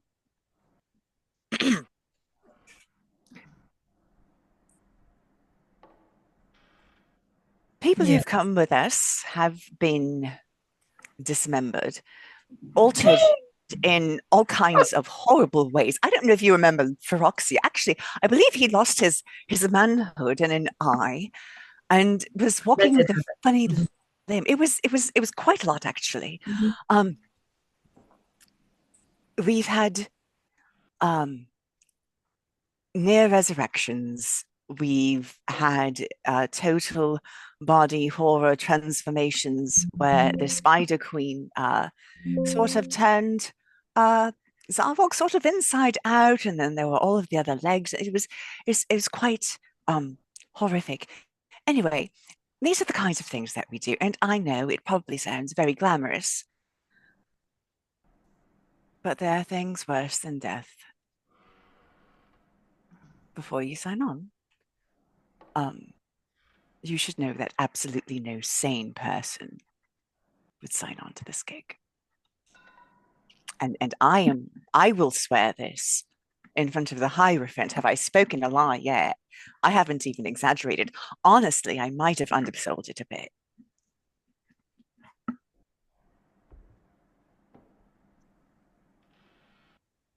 Thank you for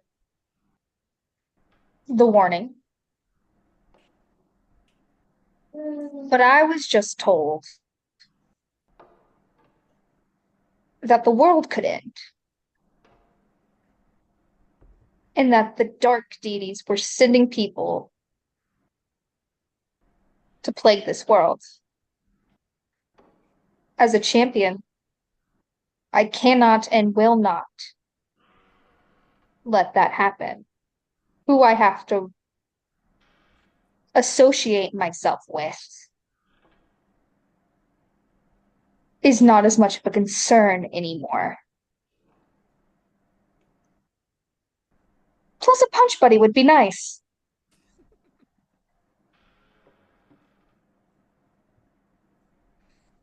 And welcome.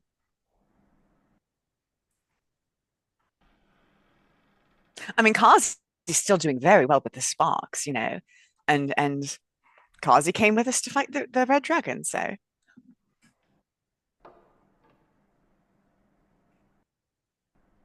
Huzzah.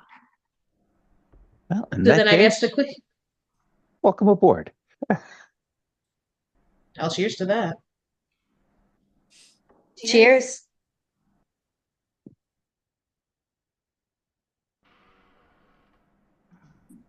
Finch, I can go to Wyatt in the morning and make sure he's all healed up. Yes, please. Hey, Finch. Yes. If you're supposed to be this like super important religious figure, how are they gonna let you? Is it even possible for you to go running around the continent with us, even if it is in the name of the crusade they assigned you? I think so. I don't see why not. The whole 30-minute kiss and baby session, Yes. that's not gonna be an issue. I'd hope not. I feel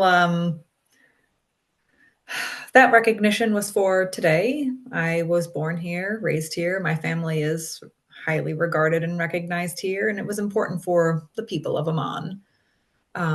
Not that it's any less important for those followers across the continent, but I feel like today was quite the exception.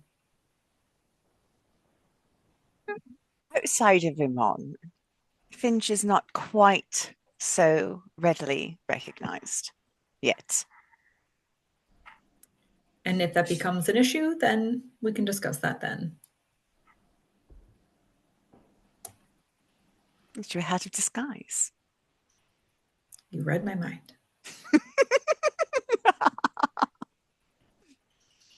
And do they make hats of disguise big enough to hide adult copper dragons?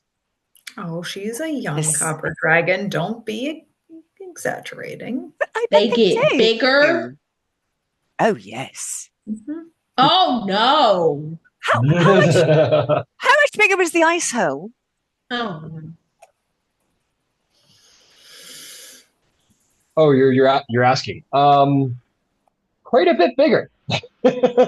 Was probably what's to compare it to?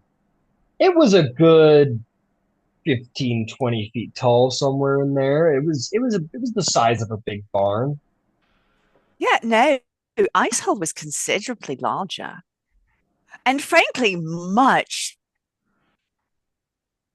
more cowardly.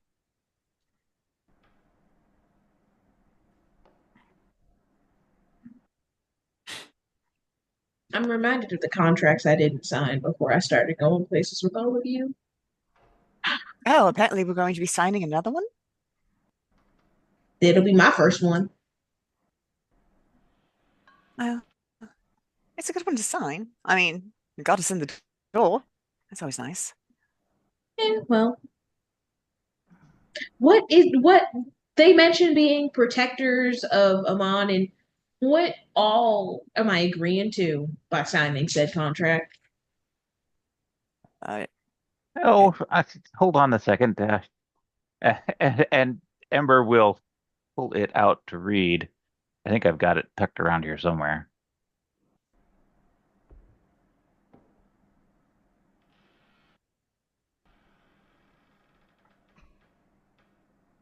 No, or maybe I don't.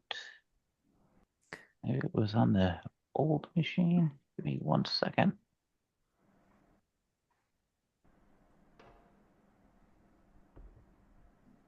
No, I don't. I think it was on my old machine. It's on the roll 20. It's under documents. Okay.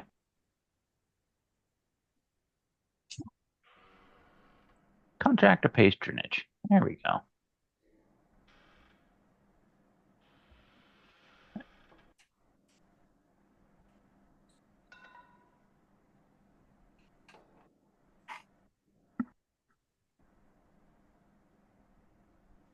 And that's what Ember will read out. That's what we have agreed to, but it sounds like in light of the current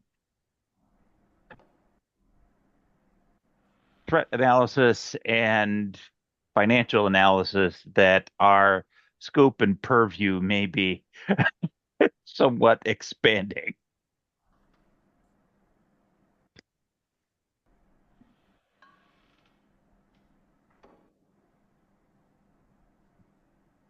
But that's fine.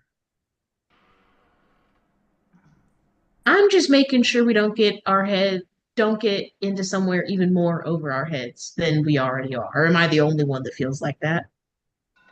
Oh, I can absolutely guarantee you we will end up in water way over our heads. If we've done anything consistently, that is the thing that we have done with alarming consistency.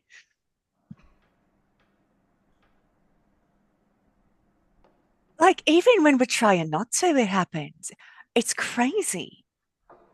But we just keep swimming. Just keep swimming. Just Swimming, keep swimming, swimming. swimming. That's something you can relate to. This Just is keep why I swimming. warn people about y'all. Yeah, I suppose we should come with a warning label. All right. Or a manual. Oh God, could you imagine the person having to write that manual? I think Lorelei decided to stay at the orphanage. Oh, that's fantastic news. I will go in the morning and see if she wants to return to Western with us. I'm hoping she would like to stay. Honestly, the matron needs help, and Lorelei seemed lonely. And she is a hero of Western. Should find its way to Master Cleve's ears. He should know that she's one of the heroes of Western. Okay, so everyone else saw that, right? So what? Whatever happened between her and Zarvolg's not dad? Oh, yeah, no. For sure. For sure. Oh, Here's the thing. Absolutely. Do you think Zarvolg noticed? And if so, how many times can we mention it before he just stops talking all? Purely He's not hypothetical. I he's think not his observant like that. and I think his focus is he's he's a very good sniper in that he sees the items that are on his immediate plate and is highly focused. And I get the impression that right now the Iron Authority is what is in his In his sniper's eye. sights. Then God's bless the Iron Authority.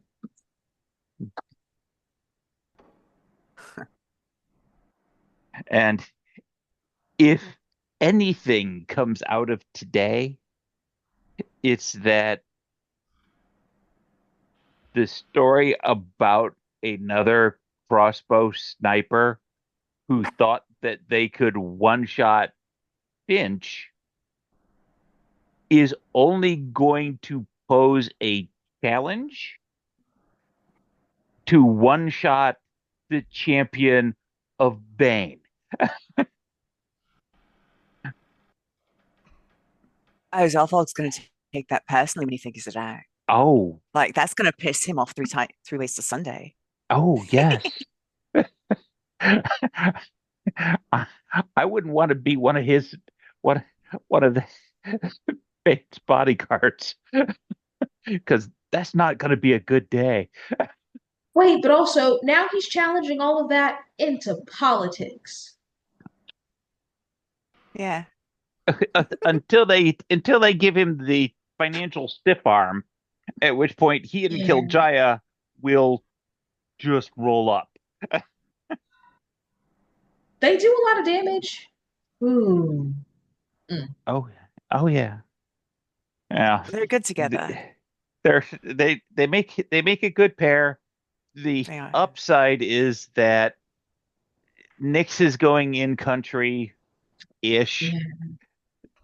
and once I think we get some of the other items settled and develop the plan of action, whether it's finding finding the vestige that Finch was told about, or removing that particular champion.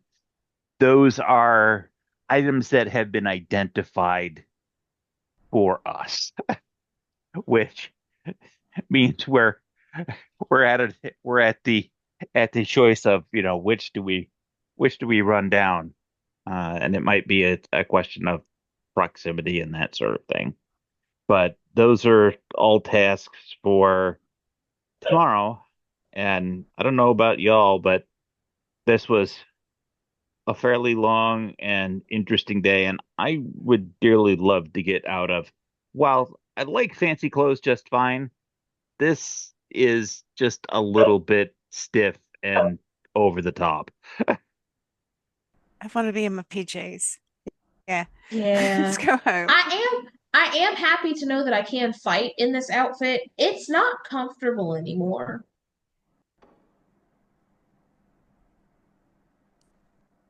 So, all right, home into bed. Drysrinn, don't worry, we've got extra bedrooms. Yeah. Come along. We'll put you up in a bunk. Well, actually not a bunk, it's a whole room, but same idea.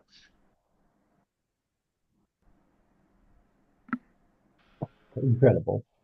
And so you return back home to the previous bastion and allow yourselves to take some rest, have a very responsible night of drinking. Nobody gets overly intoxicated, it seems. You guys just have a very nice chat, get to know each other, and head to bed. Very responsible heroes. Bahamut would be pleased. With that, you may all get a long rest. And yeah, why don't we let me go to our break. When we come back, we'll see what's next for all you guys. Awesome. Huzzah. Also, I think that's 5 people who are back at their seats. Okay, camera broke in front of that. Understood. No worries. No worries at all.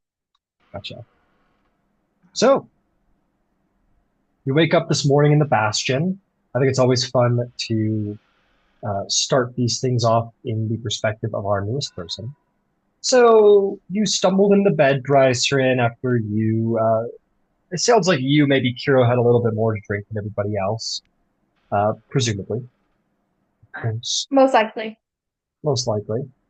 And you wake up, you're in this little room that has an excellent view of the sea, the Osmit Sea beyond, and the various ships coming to and from port. Life is returned to normal back here in Emon. People go about their days. Finch's celebration came to an end. And people continue with their lives. You wake up, you're in fine, you're in good quarters. It's a little cramped, admittedly, but nothing you're not used to given your background. What would you like to do? I will stumble out of bed, figure out where food might be, is my first thought. All right, you stumble out of bed, and I think a good answer, or a good person anyway, to answer that question would be our own Ember Van Zyl. Ember, what's for breakfast? What's the smells Drysrinn is smelling? What will they see? Coffee. That's Because necessity. absolutely. I think this morning we're gonna do probably I'll have pulled up some bacon to turn it into not so much strips of bacon, but the crumbly bits of bacon. Because this morning is feels like an omelet morning. So he'll have prepped some peppers, some onions, different stuff, and he will be the omelet stationing for people this morning. Very cool. We'll have Very gotten cool. some pastries and bread in because that just takes more time than is easy to do. Mm-hmm. That is what you find, Drysrinn. You wake up, head out. You think Drysrinn, well, you were drinking last night, so you're probably up later. So you come to the dinner table where you find the various companions all sitting around a nice dining table.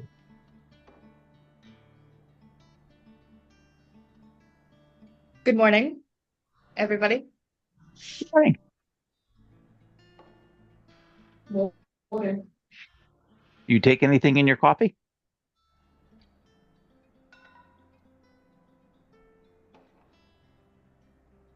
No. Okay. Perfect. Clearly lying.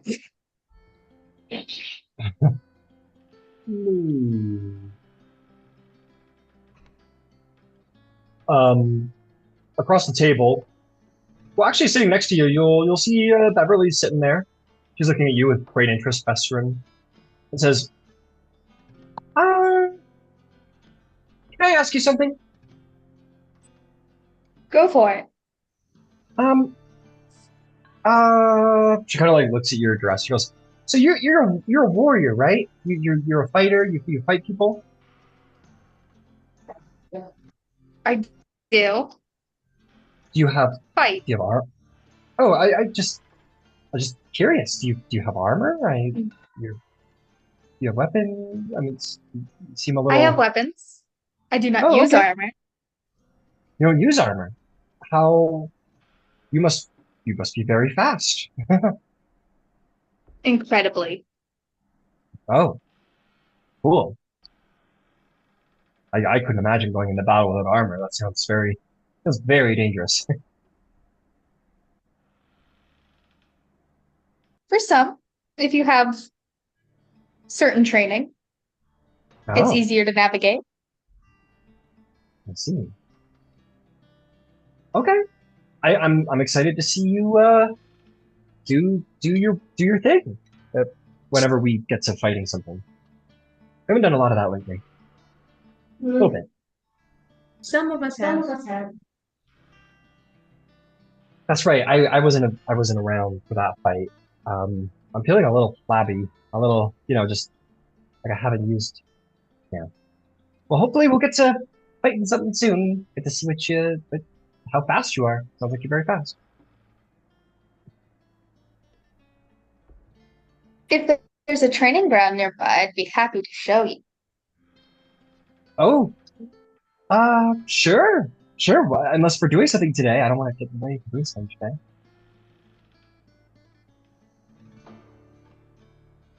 Not doing anything today. I wouldn't know. Muted, Yvain.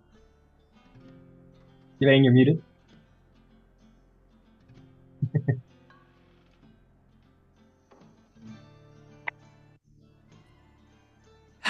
Can you hear me now? Okay.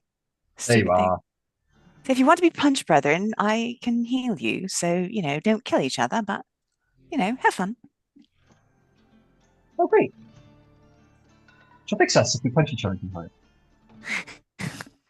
So what I'm hearing is we have a day. Please tell me that's what we can do it today. Knock yourselves out. Or not. Your choice. Cool.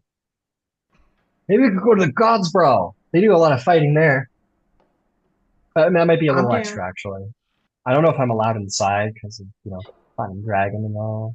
There might be some competitiveness going on, You're telling me Zarwald didn't have a spot in this entire house where he just went and either beat the shit out of people or had the shit beat out of him? Yeah, the training room. Oh, yeah, there's the training room.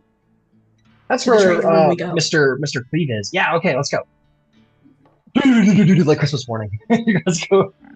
We'll say the three of you go running downstairs.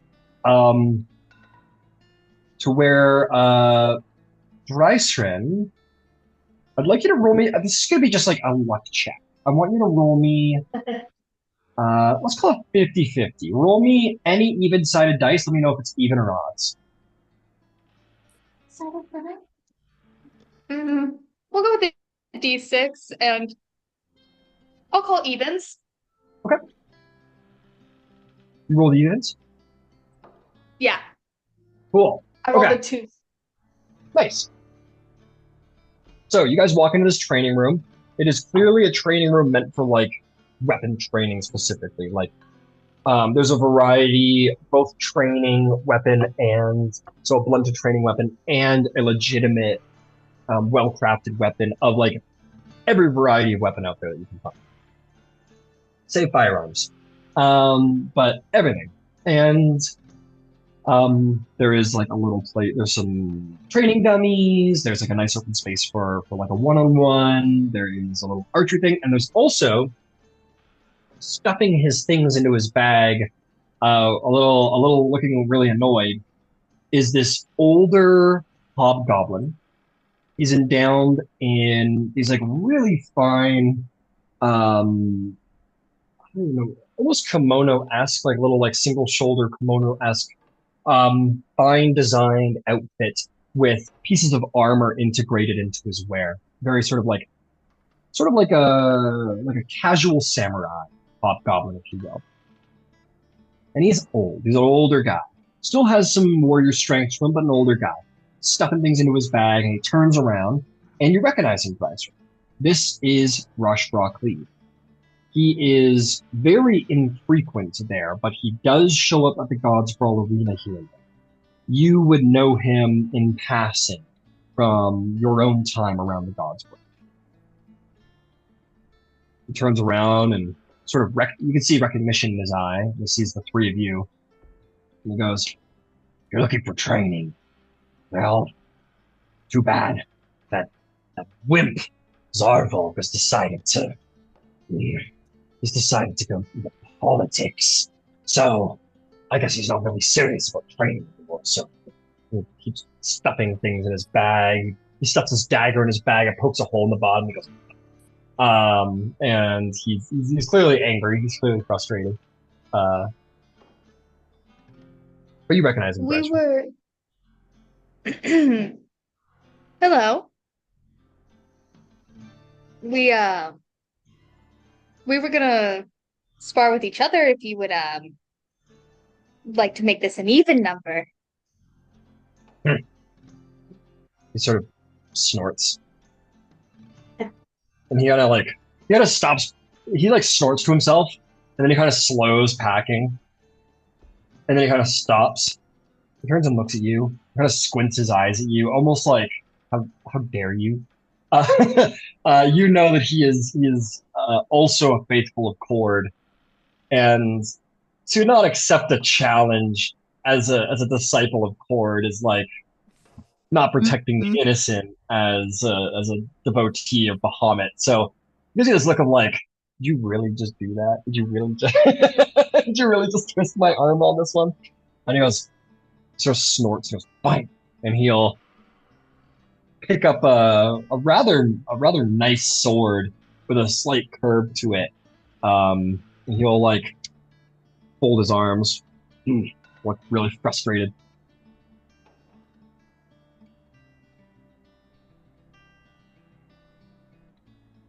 Jeff, you want to go second?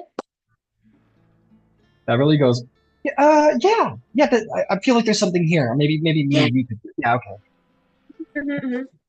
She steps back, and Drysrinn, you seem to have been voluntold to battle this grumpy hobgoblin. War is yours, y'all. He goes, you want to fight me? I was looking for a fight. I asked if you wanted to join mine. Oh, you want to be friends, huh?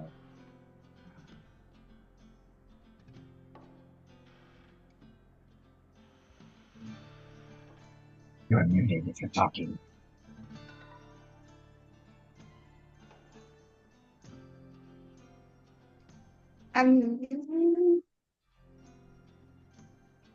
I think I'm gonna activate element attunement and Would just you imbue use myself with elemental energy and be like, "Are you ready?" sort of he sort of snorts and kind of fine. Roll initiative. I know I just messed up, but this is so fun. Let's fucking go. Oh no. Except don't hurt my Beverly. I'm so Beverly's excited about against this. the wall with Kiro, like, we're gonna go over here. Don't hurt us, we're just friends. I feel like 15 Rashka total. stepped up and those two both stepped back so that Drysrinn was in the front. Listen, because the last thing I man. want, the last thing I want is for him to think that it was me. I didn't say anything. I'll be over here. All right, what did you get there, Drysrinn? 15. 15. Let's see how he does. He comes at you with great speed. He's faster than you, it seems, on this initial attack. Okay, let's see what he does. He's going to take his very large. It's basically a samurai sword with like an extra long blade and an extra long hilt. It's like the great sword version of a samurai sword. Ember, being our resident sword specialist, do you know what the name of that sword's called? The like really long samurais, the really long katana. You did?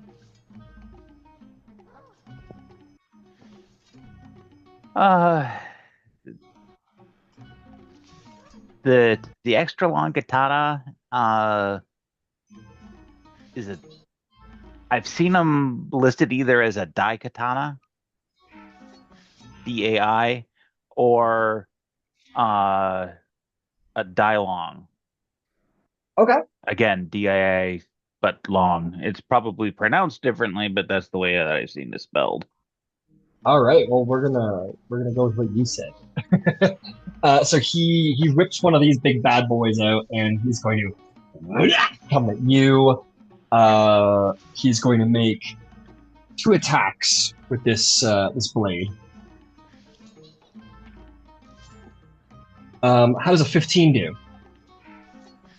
Meets it, beats it. Meets it, beats it. Okay. That is going to be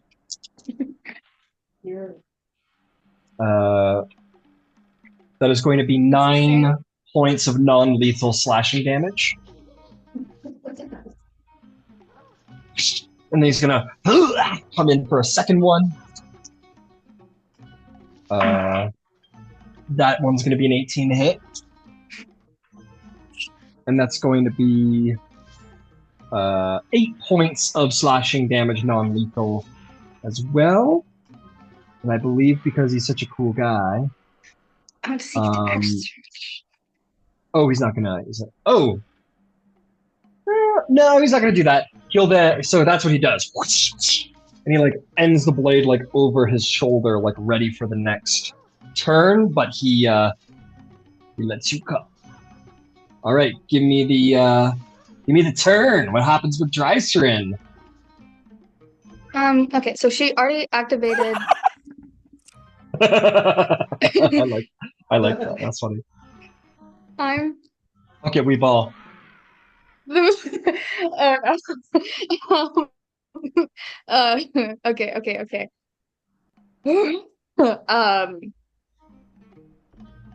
All right. I'm just gonna try and hit with 2 unarmored strikes Okay. to start with.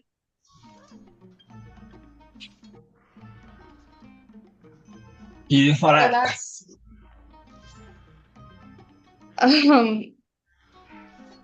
oh no. Okay. Da. Well, I'm scared because I rolled It's okay. 7 You on the got it. die. Plus 7 is a 14. A 14. Let's see here. A 14's not going to be enough, I'm afraid. He's not in full armor right now. He's kind of in his like modified like day-to-day armor, but unfortunately 14's not enough. That's fine. I have another one. You like punch him square in the chest, and your hand hits like a solid piece of armor, and you kind of like, oh. I can't do math. What is 18 plus 7? A hit. That's what it is. 25. Great. And with element attunement activated, I can choose to do a different type of damage. Technically. That you can. Will that help though? I have no It'll look idea. really fucking cool, for one.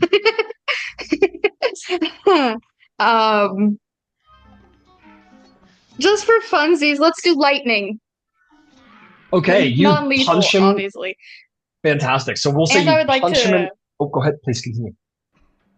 I would like to spend another focus point to do stunning strike. Hell yeah, that's what we're talking about. All right, con save, right? Yeah. Hold it. I forgot the number. What is my con save? Oh no. What is Okay, let me make it easy on you. Is it higher than a 5? Yeah. It is. Yeah. Okay.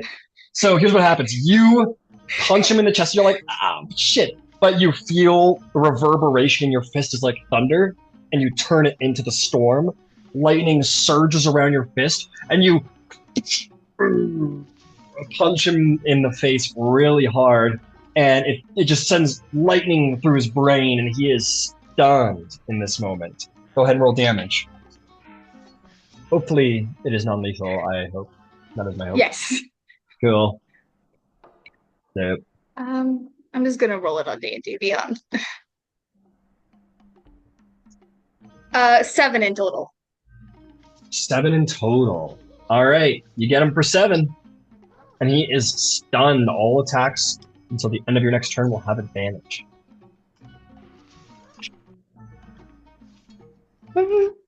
Do I want to be flashy? Fuck yeah, man! Training, come on, you got it. Well, okay, fine. Another focus point for Fury of Blows, and I'm rolling 2 more attacks. Hell yeah! You focus and you go into a flurry.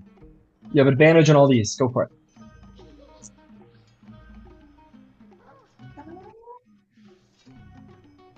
Damn, my man should have action surged off the gate, but he didn't.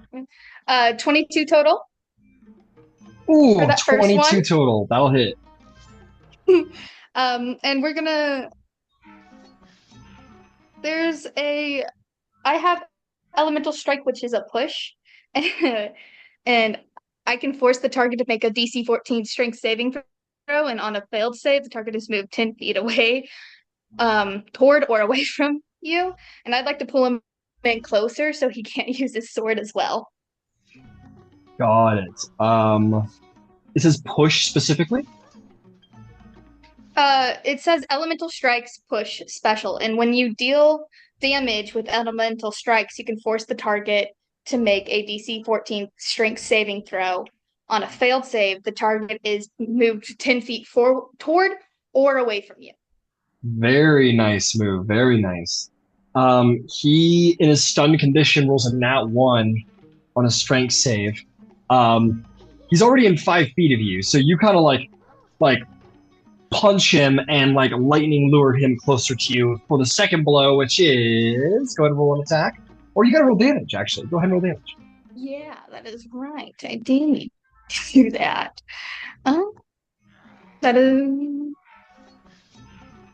That's another 11. 11 damage. Boom! You punch him. The lightning sort of jolts him forward towards you, and you're gonna basically like clothesline punch him as he's moving towards you. Go ahead and take an advantage attack. Okay.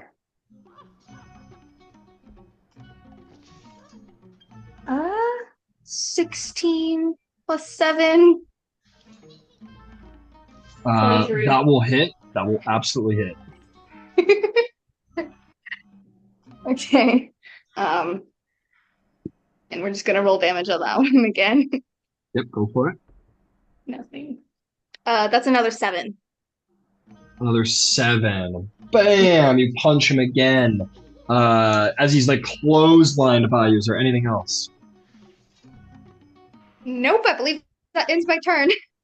All right, his turn passes him by as he has been stunned by your stunning strike. Go ahead and take another turn on him as you have advantage. God damn, that's why this person was the champion last year.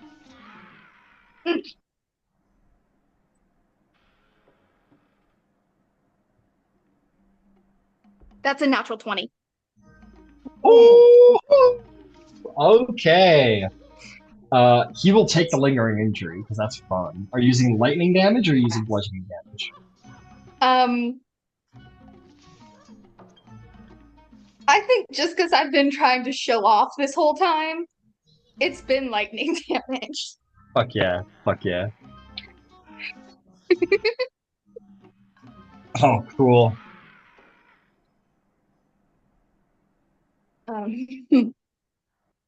Oh, okay. This is cool. This is cool. Yeah. So as you punch him, basically he gets like what is called an arc flash, and he basically takes like lightning burns. And from these lightning burns, as you punch him, you just like where do you punch him? What's the flavor? Where are you punching?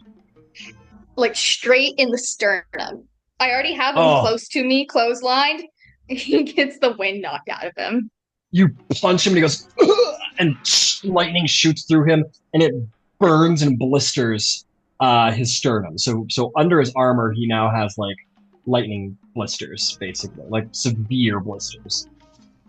I thought we were still doing non-lethal. Okay. It's not lethal, but you punched him really fucking hard. Go ahead and roll your damage. Okay. So roll me standard damage, and then add the maximum possible roll of your damage dice on top. So 8, 9, 10, 11. Or Roshka, 15. 15. Altogether. Boom! You punch him, knock the wind out of him. Go ahead and make your second strike.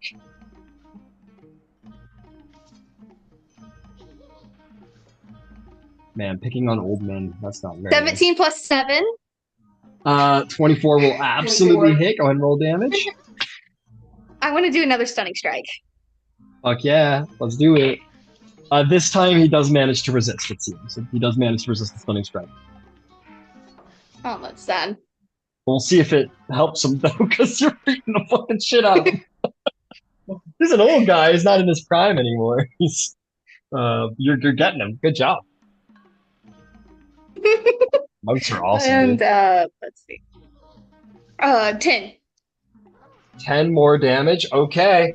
He is wobbling. He's starting to get he's starting to come back a little bit. You've got a bonus action. What would you do with it?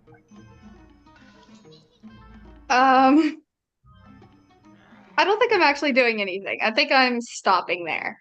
He's bloodied. Like he's very bloody. Yeah, I'm stopping there. All right, and you like prepare to go again, and you just kind of like let it go. In that moment, Rashtra sort of comes back and just kind of like sees that the battle's over, and he just kind of like takes like a deep breath. He's gonna second wind himself, get a little health back, and go. That's where I know you from. You're the champion of gold, my steel, aren't you?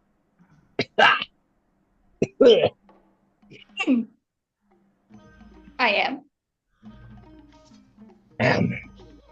You smiles. He kind of like looks at you, kind of smiles a bit. He goes, "You intend to fight again, even after your failures?"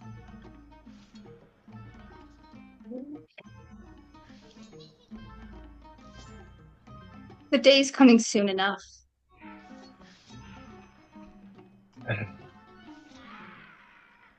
He nods and he goes, "Yes, yes, you're probably more worthy than my other student.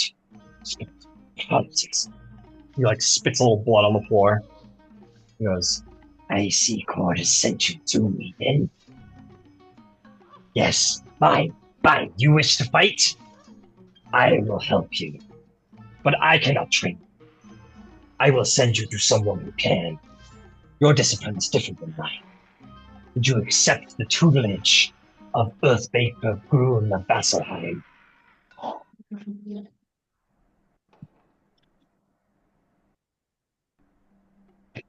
Sorry, me, the player, is taking a moment. Maybe Drysrinn's taking a moment too. Just for fun, roll me a religion check. See if Drysrinn knows who that is. Well, that'll be fun because I think she's proficient in that. But she is okay. Oh, that's fun. 11. 11. Yeah. You know the famous Earthbreaker Grun of Vasselheim. He is an old monk and probably the most powerful, like physically powerful monk in Exandria. He is to be trained by him as a disciple of Cord and a monk. It's the best of the best, baby.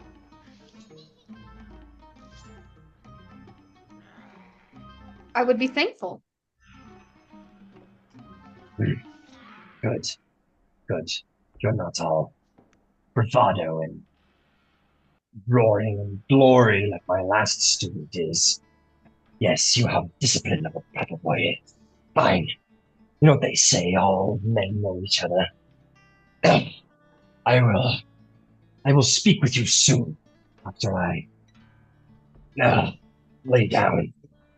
And he kind of limps out of the room, holding his guts as he's pretty badly blistered under there.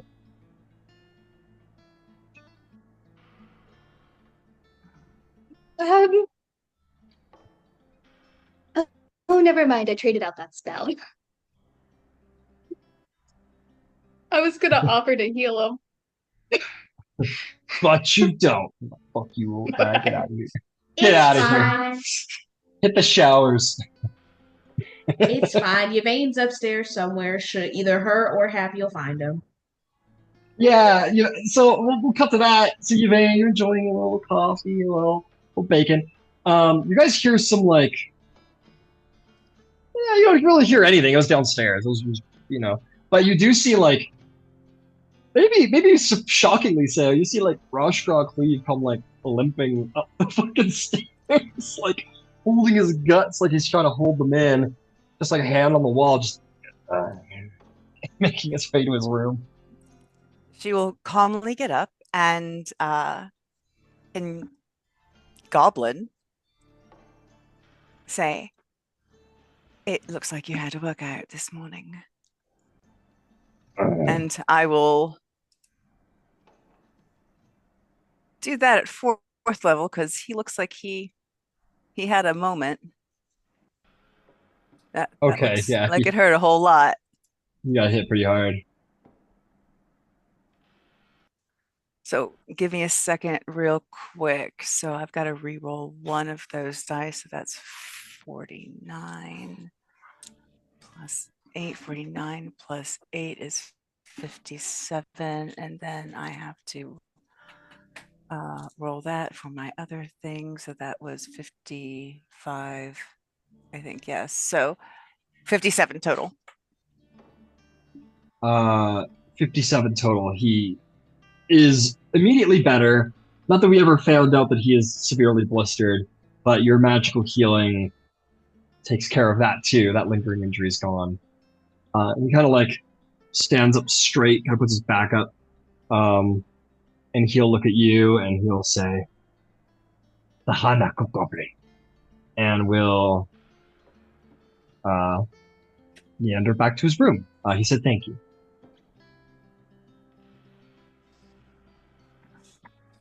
All right. He'll still go lay down. The healing only goes so far. He's an old guy. No, that was rough. I just, I said I was going to heal whoever got hurt. I just didn't think it was going to be Rashkra. All right. Yeah, they're like, let's go hang out with Rashkra. Rashkra comes up, beat the fuck up with lightning burns. Shit. Yeah, you're like, who did lightning burns? You're like, think of Kiro and Beverly. You're like, it must have been Drysrinn. I mean, like, I don't know who else is lightning. Incredible. With that, Drysrinn, you have been successful. Your turn, Kira. Beth. Hey, Beth. Hear me out. Yeah. What if we tabled this lovely moment for a different time and we went out into town to do something? We should go get groceries. We should do something nice for somebody else. We'll come back to this later. The fight pit will still be here. Why are you scared? I like it. Who knows? Ember might need to go grocery shopping today. And I just feel like if we're going to have downtime, we might as well be helpful. That's true. That's fair. We should be helpful. It's the responsible thing to do. And we're going to be, protectors of the realm now. Yeah, you're right. The Bahamut would probably want that protecting and stuff. I got that sense. Okay, let's go. Let's go grocery shopping, I guess. I don't know. Or something. As long as it's not the orphans again. Yeah, Yvain's really into her orphans right now. She really is. And they're not bad kids. There are just a lot of them. There's a lot of them.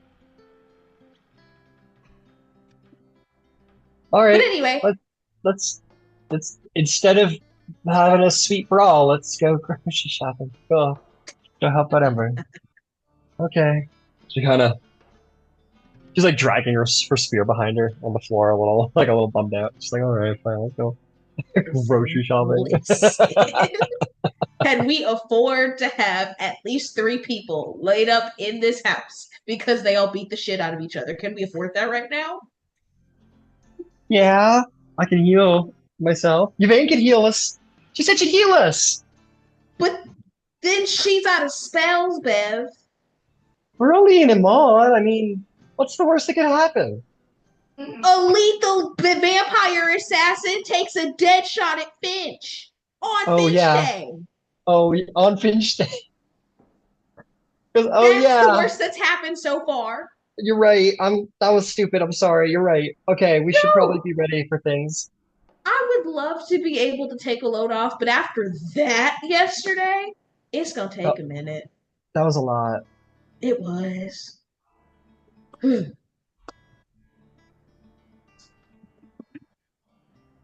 Wow. Beverly has like this 1,000-yard stare all of a sudden. It's like she'll look at you, Kiro. Actually, she'll look at you and she'll go, "Hey, you know how I used to be Finch's squire? Yeah. Did I? This is stupid, but should I have been? I should have been there, right? I should have been there with Finch for Finch when all that was happening." I think that ultimately it was Finch's decision on who they wanted there, and that's not to say that they didn't want you there, but I think they gave you the gift of choosing where you wanted to be on that day, and I don't think they hold it against you. I certainly don't. Okay. Oh, okay, good. Okay. I really like Finch. Yeah. I just don't want, I heard the dragon threw itself in front of Finch. Maybe that should have been me. I don't know. I'm not saying I wanted to have gotten shot or okay. That came out really badly. I think no, but I can understand the feeling. I can understand the want. That's what I did for most of my life anyway. I guess the difference comes down to knowing everything you know now about everything that happened after. Is that still the choice that you make? I mean, is it great that Melisaurus got shot? No, but Finch brought them back, or Bahamut brought them back, or however that works. And none of us are really worse for the wear. People, I get the sense, are a lot harder to bring back. Yeah, I really need to talk to Finch about what's going on there. I mean, it'd be cool. A dragon would be so cool. Wow. 2 dragons in one house. Huh. We should all just take the same oath as Finch, and we can all have dragons. I'm just kidding. It doesn't work like that. I know it doesn't work like that, but it would be funny. It would be fun enough. It'd be cool. It'd be fun. I mean, if that's something that you're interested in, I would definitely ask Finch. I mean, I don't see why you couldn't. She kind of looks a little sheepishly. She goes, I actually haven't taken an oath yet. I'm technically like not a paladin yet. Finch hasn't decided it's time yet. Which is fine. Which is totally fine. I mean, Finch knows best. Like Finch is like obviously like the Platinum Knight, and it was Finch Day yesterday, and has Did you cool tell him how wings. you felt about it? I I I I trust Finch. I trust Finch to know when the right time is. I do. I really do. I mean, that's all well and good, but part of Finch knowing when the right time is when you think you're ready. Because I mean, there is no shortage of situations that you could get thrown in at point blank and have no idea what you're doing. From what I've learned, from what's happened so far, that ain't really how great paladins are made. Kind of got to believe in yourself, I assume, from what I've seen. And so You know, Finch could believe in think you're yourself. ready, Oh, but if you don't,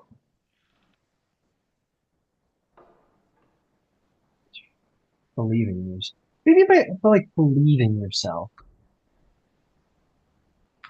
not necessarily trust that you're going to be able to get the job done every time, but know that if you don't, if you can't, then you're able to ask for help and you're able to do better next time. It's not about being perfect, it's about what happens when you aren't perfect. Wow, you're really smart. Sometimes. Okay, let's go grocery shopping. And who knows? Maybe it won't be grocery shopping, but it'll be something responsible and it'll help take a little bit of stress off of everybody else. Yeah, you have to And protect who people, knows? even from boredom. And who knows? The errand could only take like an hour and then we'll be back. The train room's not Yeah, going anywhere. yeah, that's right. And now that Rashford Cleve got all beat up, he's not going anywhere either. Yeah. I did not see that I did not see that coming. Did you So see how honest. fast she was? She punched him and lightning his brain. I'm not gonna lie, between that and the wall, I'm impressed, but also slightly scared, but also even more scared of what happens when Yvain realizes exactly what Drysrinn can do. Oh no. She pulled him, like she punched him and like caught him with lightning, and then like punched him as he was. I'm glad I wasn't him. I'm glad I didn't choose to fight. I'm glad it was. I hope Mr. Cleve's okay, but I'm glad it wasn't me. Honestly. Oh, but also, she just walked up to him, knew exactly who he was, and just challenged him outright, just like that. I'm scared of Rashford Cleve, No, and she beat him up. I'm scared of Drysrinn now. Oh. Well, I'm not sparring with her anytime soon. I'm not sparring with her. That looks painful. Listen, unless Happy is tucked up underneath this shield and is healing me as she's hitting, I'm not doing it. I'm not doing it. I can't believe I'm about to say this. I miss Gumbo. Oh, no. You miss. Wow. No. We need to get you out of the house. Let's get you out of the house. Yeah. It felt so bad when I said it. Oh, let's get you out of the house right now. and Kiro and Beverly will go for grocery shop. So you guys see Kiro and Beverly just kind of like, so Rashrock Lee comes up all like, and you heal him and he goes back to his room.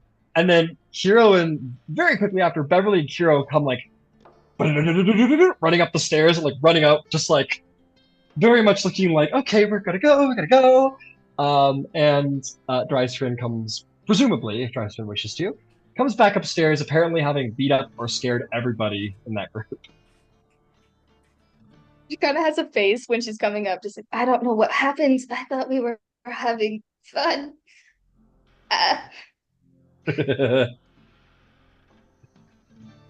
So yeah, Yvain's just kind of sipping her coffee. Oh, did you do that? Huh. Good on you. You didn't usually get beat up like that.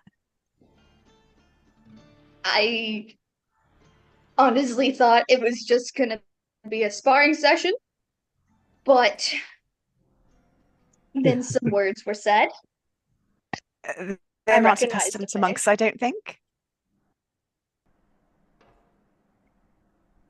I've never met one for court, but I've met others. I'm familiar with your speed.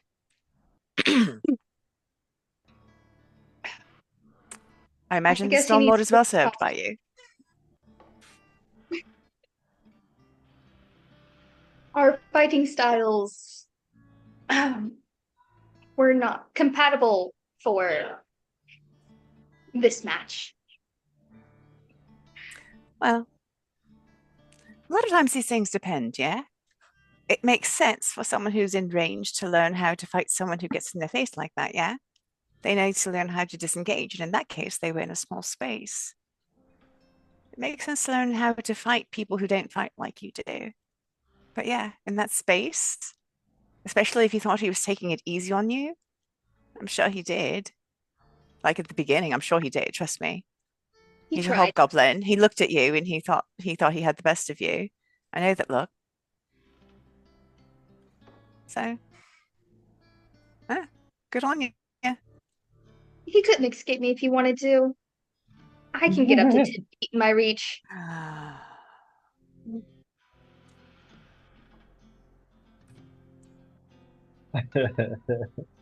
actually think Drysrinn's awesome. So, I love Drysrinn. Sorry, continue.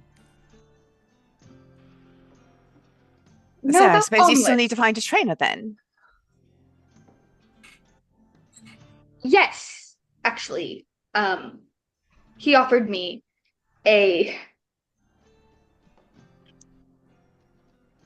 I'm honest, I'm speechless at the offer that was given to me. Oh?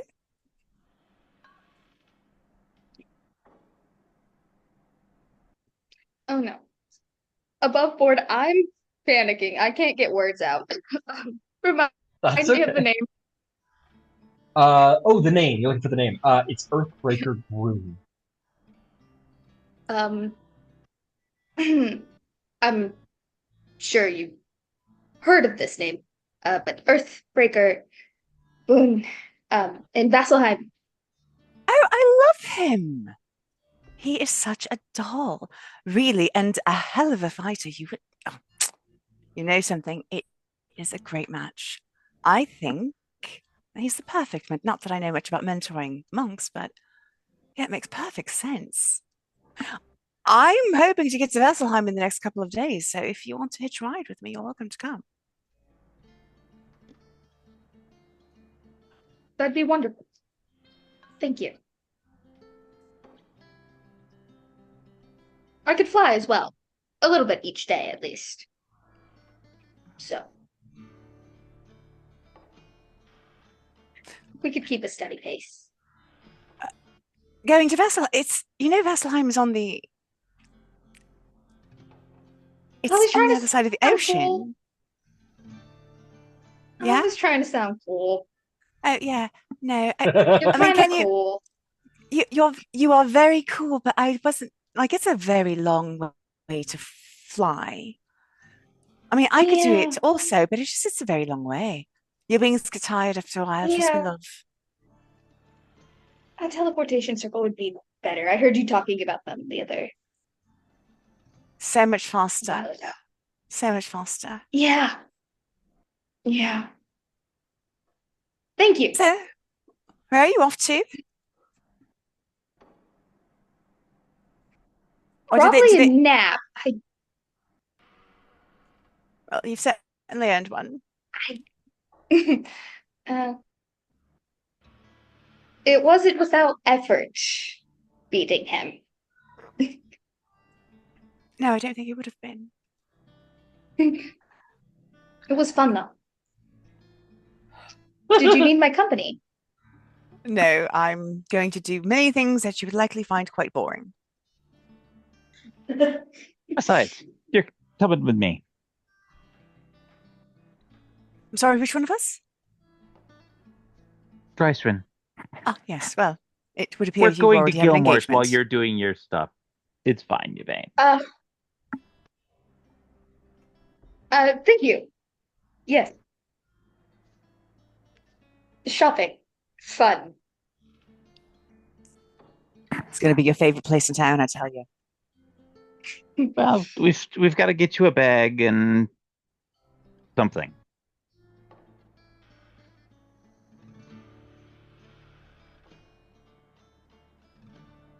I'll follow Ember. All right. Does anybody Ember else want to go to Gilmore's? I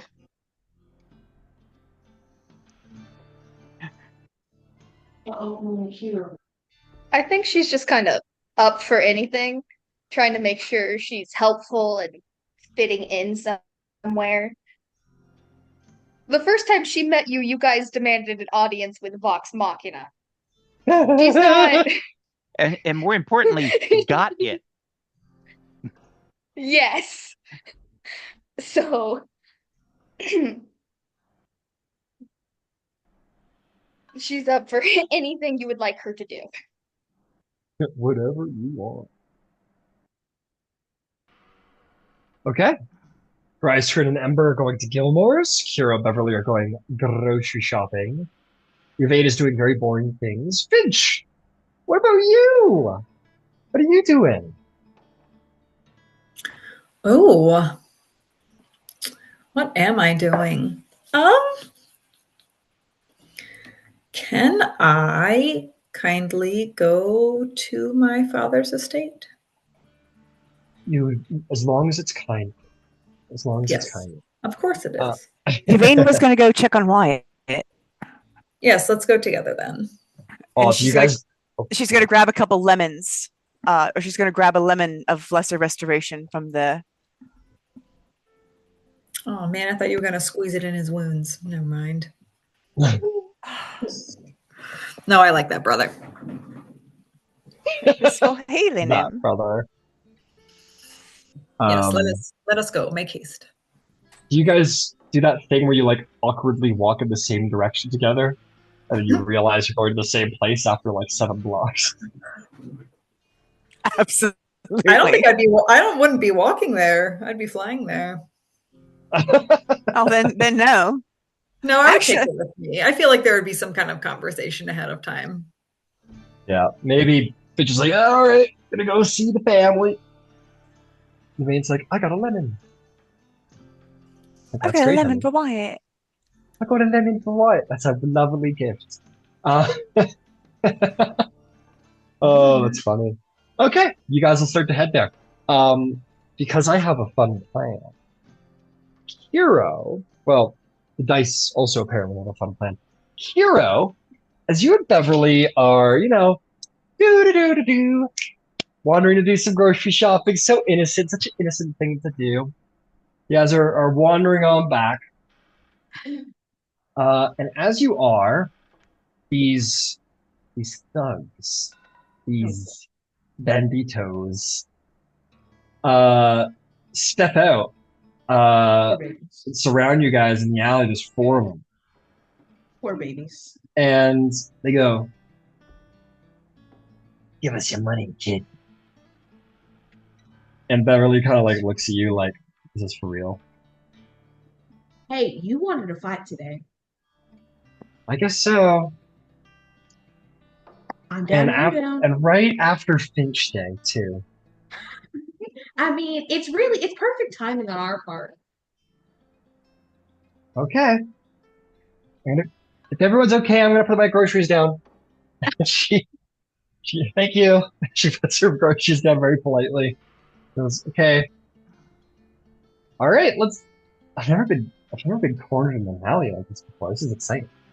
I gotta admit, I haven't either. All right, back to back. Beverly and Kiro versus the world. Go ahead and roll initiative. Not versus the world. Versus these four. I mean, yes. Faces the world, aka I forgot that. Hold on.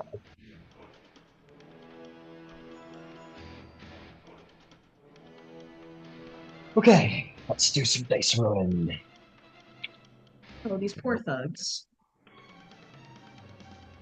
Damn fools. You're really gonna fight us? You're not gonna let us take your shit? Get 'em, boys! They're not thugs if they don't say "get 'em, boys" before combat. They really aren't. But also, there is no good configuration of like the Aurora Concordant to run into. These two are just gonna make it hurt really bad. That is true. Okay, what'd you get there, Kira? 16. All right. You and Beverly will go before the bad guys. All right, Kiro, you're up. Start us off. You're faster than they are by far. What do you do? How far away? So are they just like around us? Yep, I got you cornered. 2 on one side, 2 on the other. That's so cute. That's so cute. I am going to.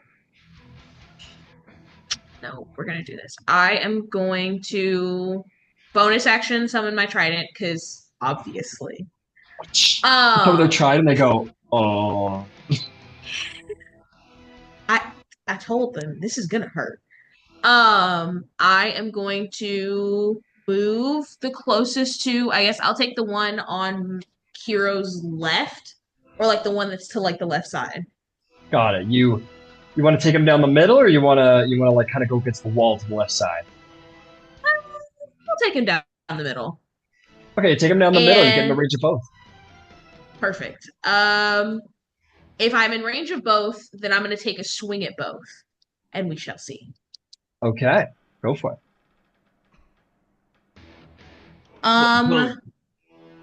One of them, the lower one, is a 16. 16 will hit. They're slow, they're dumb, and they're wearing basic leather armor. Well, I don't feel bad about this next part, but also I'm sorry. Eldritch Smite.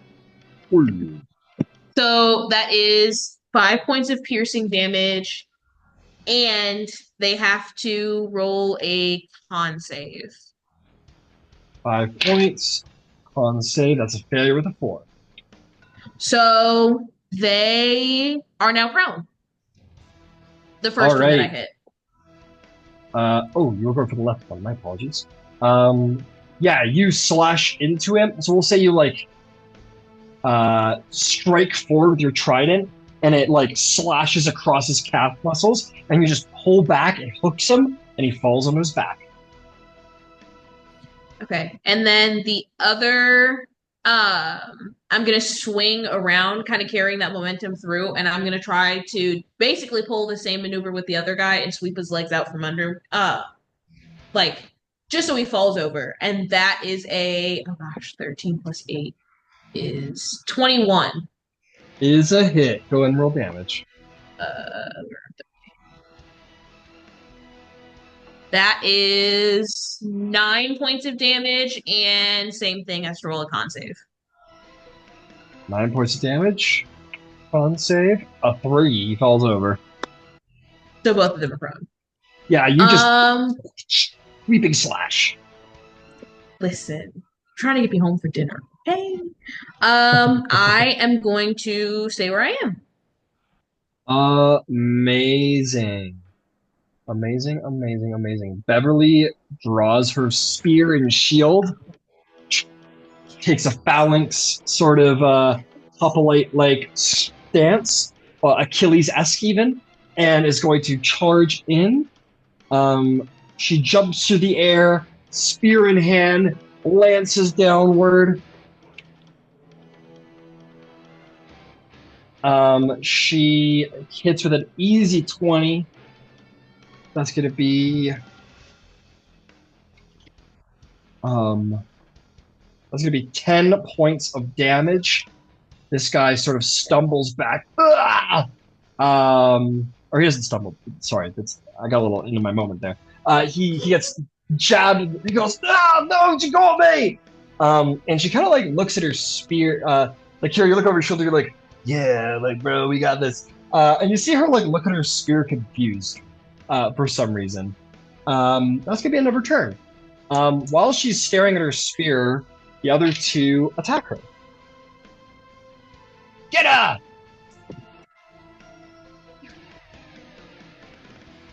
The first one swings, hits Beverly in the shield, the guy that she just jabbed with the spear.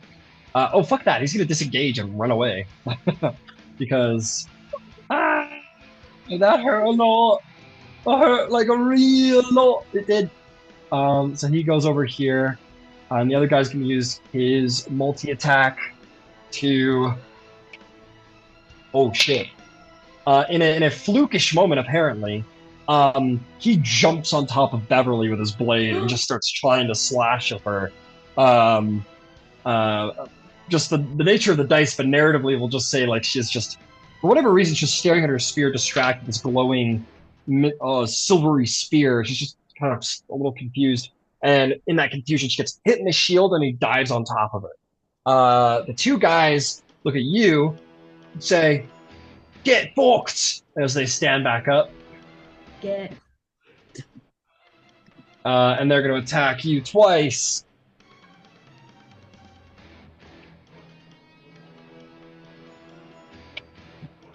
First one is 19 to hit. Miss. Oh! Miss.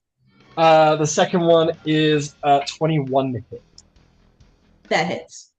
All right, you're going to take a whopping dastardly 6 points of piercing damage.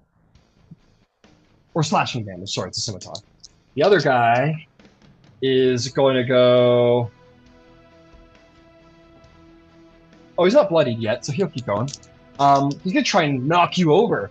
He's going to try and push you over. Go ahead and make a athletics or acrobatics check. It's your choice. Oh, and I get advantage. I'm going to do athletics. 16. 16. He only rolls a 14.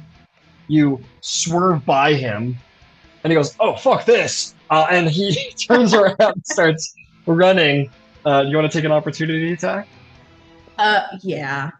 He sees you do this like precise trident block, and then take the blow like a champ. And then like he tries to push you over while you're not looking. And you just weave around his arms, and he's like, "Okay, fuck this." She's out.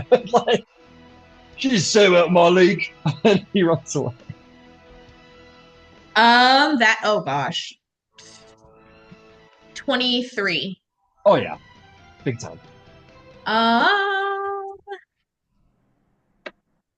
That is a 10 plus because of my new feat. He does not move anywhere. Is this lethal? Is this lethal? Is this lethal damage? No. Like if he's trying to run past me, I'll just kind of hit him in the back so he falls over.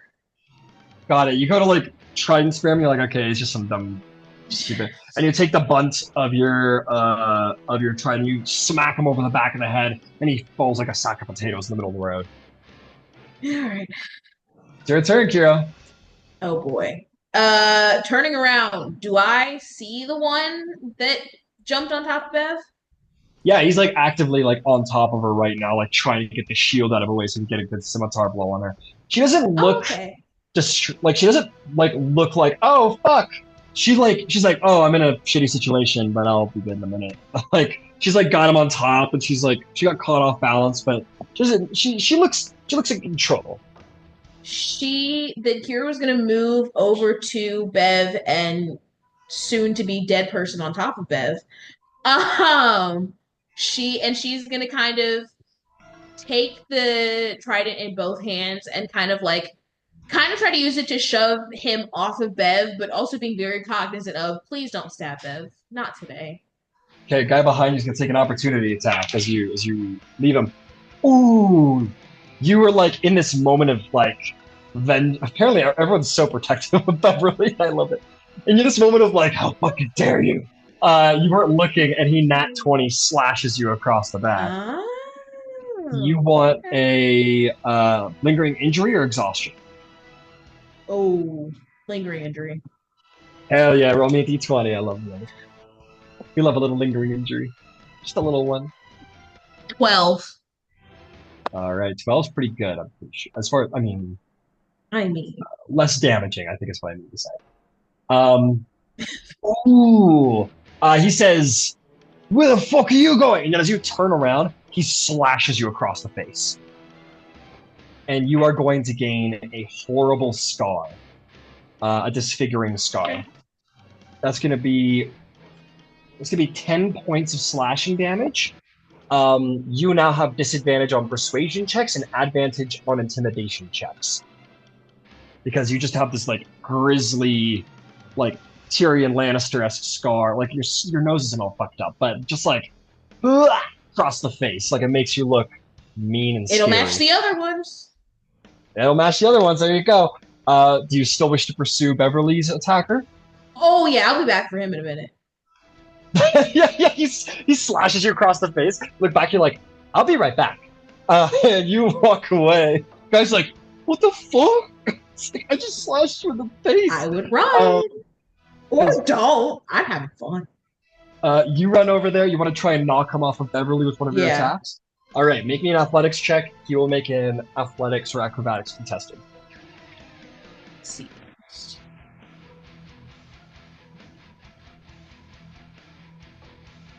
That is a 14. You run over with your trident, and you like stick it between him and Beverly, and like a crowbar, you just like thrust the top end of the trident, and he is like a window, a locked window. He just goes flying off of Beverly, so he's knocked back 5 feet. Okay. 5 feet. So is he how far away from me is he? He is, I guess he'd technically be in Beverly's face, so he would be here. He's 10 feet away from you. Okay. Unless you actually, it was your choice. Did you want to shove him or knock him prone? Shove him. Okay, so you knock him back off of Beverly. He stumbles backwards. He is where he is. You have speed more. You can like move around to here to keep attacking him if you want. Yeah, I'll do that, and then I'll kind of go in, kind of the same maneuver. Just now that I don't have to worry about Beverly, I don't care. So two-handed shove with the trident into the squishiest part of him that I can find in the moment. Got it. So you want to just keep shoving him away, just keep him going. Okay, make me another athletics.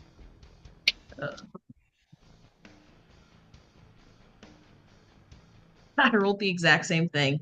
It's a 16. This time he rolled an 18. So as you try and push him back some more, he's ready for you this time, and he takes it and holds his ground. Okay.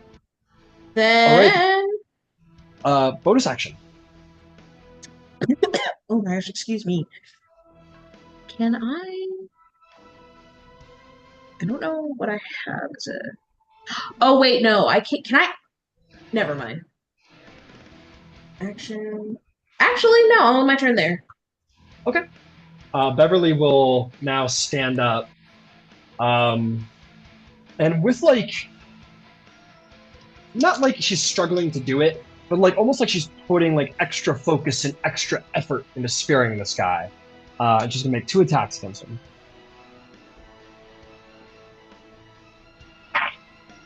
She hits both times. She's exceptionally accurate with her spear. Let me roll that d6. And then let me roll that d6. She stabs him once in the shoulder, and then with the other end, she sort of flings it around over her head and like whacks him across the face, and he falls unconscious. She hits him really good, and she turns around, and like just kind of like looks at the guy, in which the guy's like, "All right, here I." But he turns around and just bolts his fucking ass off down the street like his ass is on fire. He is, he runs as fast as he goddamn can away from you two, and the combat is won. We could chase him if you wanted to. I like to think that maybe his life of crime is over. You know, scared the bejesus out of him and all. Yeah. I mean, the Bahamut out of him. Yeah. That might be worse. The Finch out of him? The Finch out of him? Who knows? Actually, that is a really good question to ask Finch now. Huh. What are we going to do with these two? Referencing the 2 unconscious thieves in the alley. Like the guards? Take them to jail, I guess? We could. We could leave them here. I mean, I feel like that was less than enough in itself. Okay, sure. I'm sure Sarah and Ray would probably look really nicely about that. You know, I mean, what are the chances they do this again as soon as they wake up? Oh, probably not. We hit them really hard. Yeah, we did, didn't we? I mean, they're alive. They're breathing. They're fine. Okay. She just kind of like walks over the guy. She just knocked out. Or she goes, oh, my groceries. And she walks back over him. Puts her shield, spear away, picks up her groceries. Goes, okay. All right, let's head home. Oh, Yvain is so gonna freak out when I walk in the house. That'll be fun. Oh yeah, blood in the house, right? And as you walk back, Beverly's a lot more quiet on the walk home than usual. Not out of like awkwardness, but just seems distracted. That's all. Okay. Let's see who is our next lucky winners. I'll just roll a dice. I'll roll a dice. Okay. Let's head over to Ember and Drysrinn.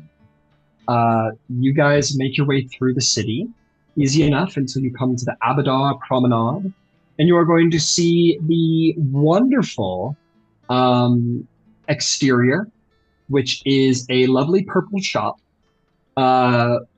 Very well designed, ornamented. There's beautiful things in the windows. Jackets, daggers, all sorts of wonderful, strange, and elegant instruments. And above, it says Gilmore's Glorious Goods.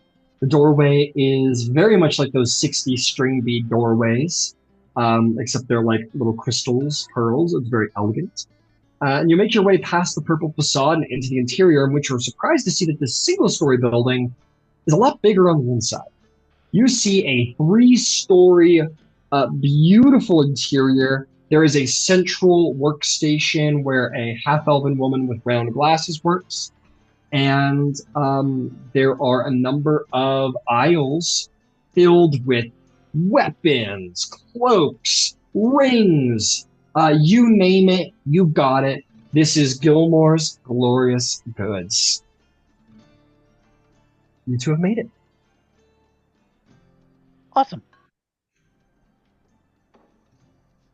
The lady at the desk is... Oh, go ahead, Drysrinn. I was just gonna... This is elaborate. I have thoughts. It's Gilmore's. Gilmore does elaborate.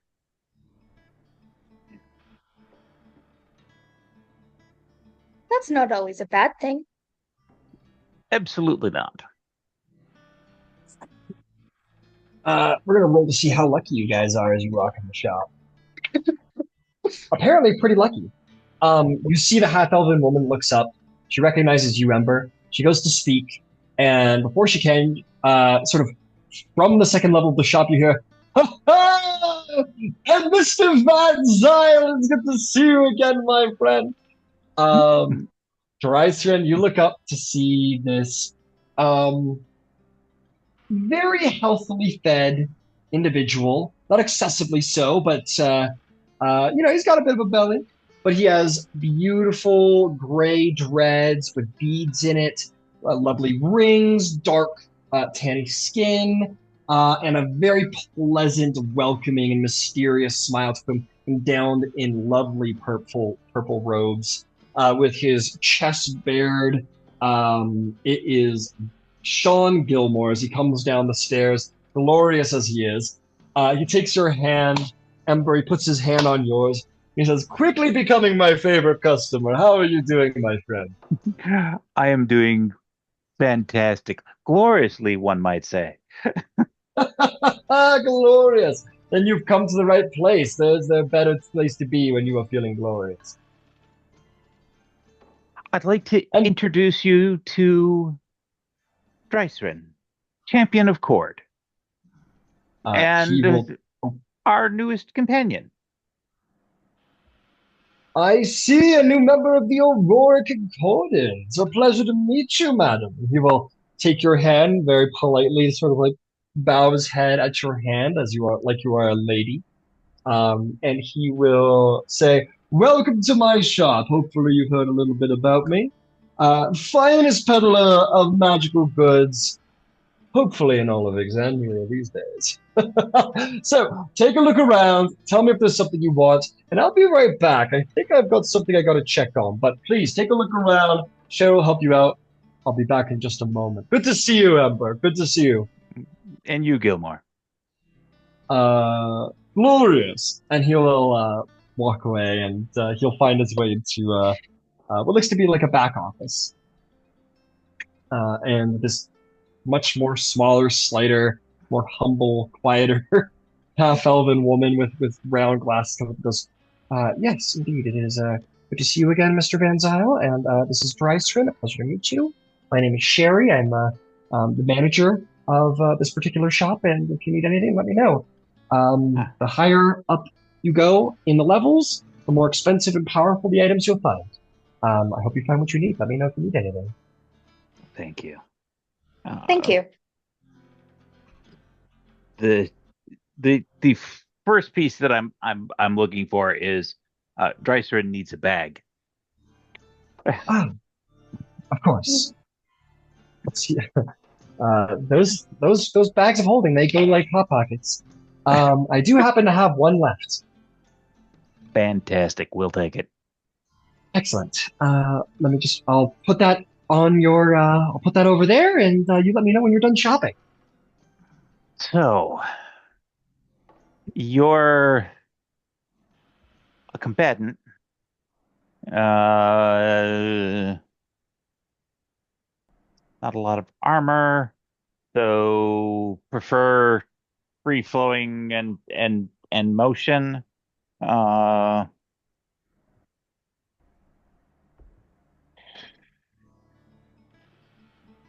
At this point, Gilmore comes out again. He comes out and goes, "Good to see you. I have what I was looking for. I have here a little writ from a Miss somebody that you apparently work for, a good friend of mine, Lady Vixoria de Rolo. Indeed. She has paid for a little credit for the Aurora Concordance for a little bit of a thank you and sorry, it seems, for certain events that occurred yesterday that are unspecific. It seems that your adventuring party is eligible for 2 uncommon items and 1 rare. For the newest member, apparently, is the specification here.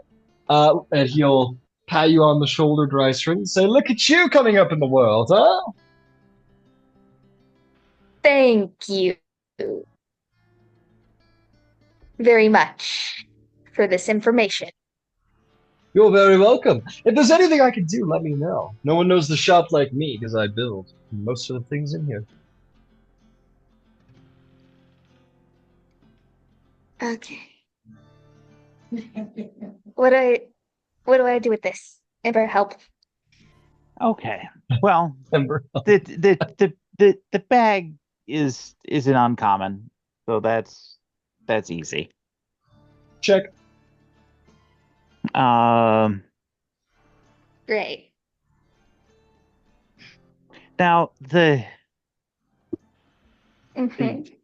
the the classic protection, because I think Yvain has one. Um, it's a cloak. It provides her a sense of additional protection. But I'm thinking that there may be a better option. Sean, uh, I remember reading, or was it a story that one of the bards shared? There was there was a a thief who had some sort of raiment that would let him appear to be close to where he was, but not where he was.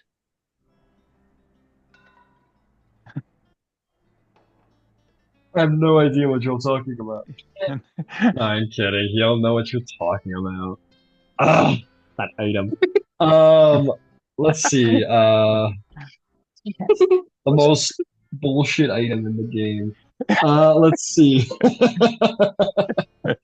Are you saying Uh, that because it would work really well with monk things? it works very well with Like, Well, anyone. it works. I think it works particularly nice for monks. Absolutely. great. Absolutely. He goes, "Oh, I see. You are a creature of great taste, my friend, Mr. Van Zyl. Yes, in fact, I have one and one only available right now. A cloak of displacement. Those displacer beasts are rather rare, but if you're able to slay one, my, do they make fine cloaks. Right over here. And he's going to take you to this beautiful cloak that is it's got um it's green underneath. It has a mantle of what looks to be uh oh, like a pan excuse me, like a panther black, like a deep purple. And hanging from it from the sides, it has a hood, but hanging from the sides are these like two long tentacles that seem to end in strange pads that have small spikes coming out of the tip.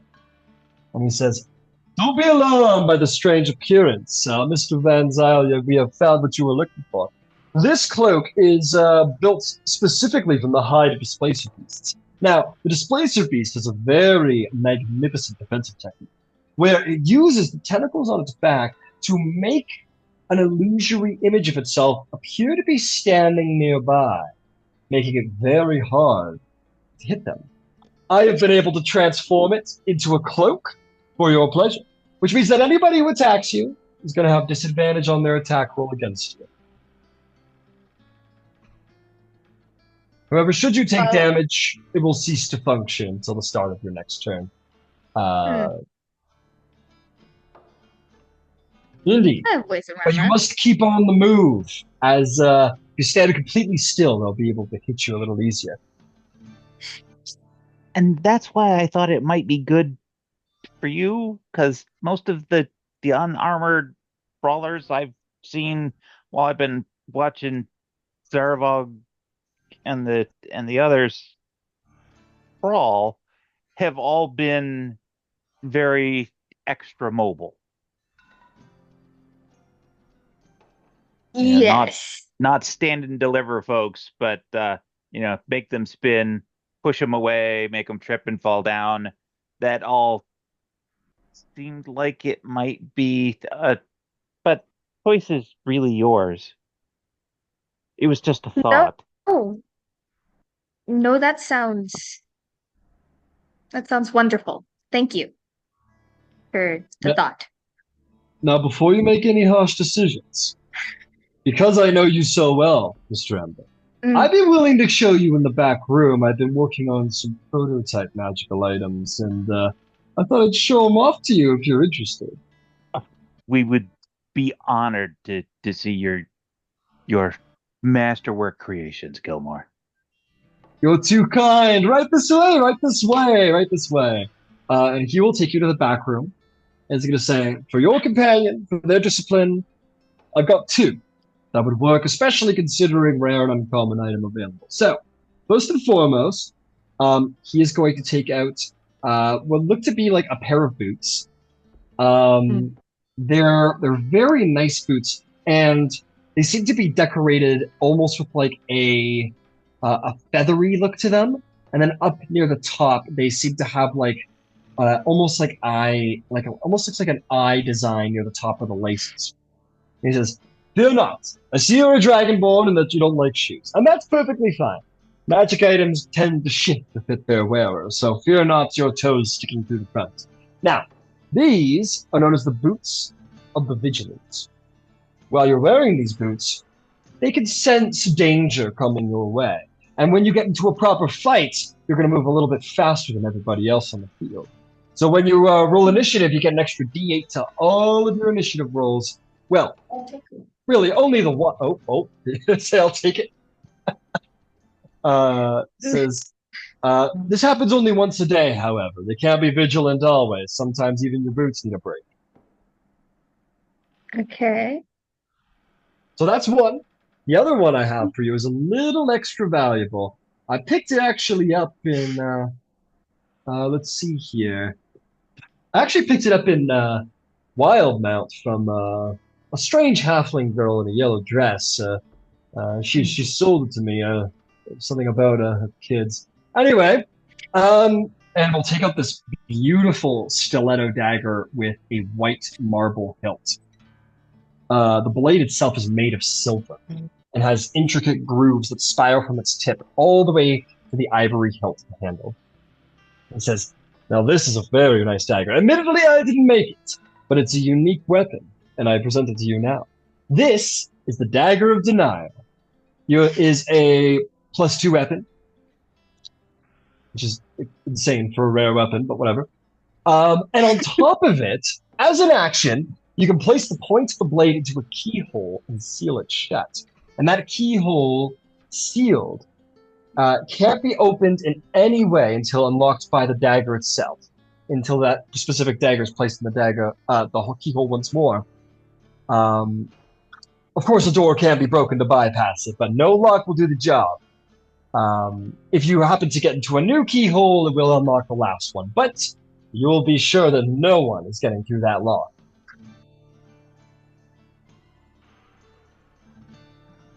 You seem a little bit more punchy, runny, but I thought I'd put it out there just in case.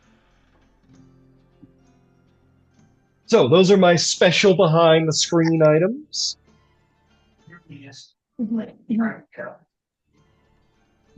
Ember, your advice, please. Well, the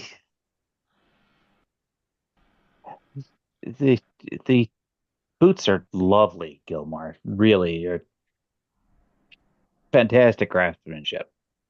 Thank you very It really much. does fit my expertise. Can she try them on? Of course. Let's try them on. So he'll hand them to you, Drysrinn. And you look at these boots and you're like, how am I getting my giant dragonborn toes in these?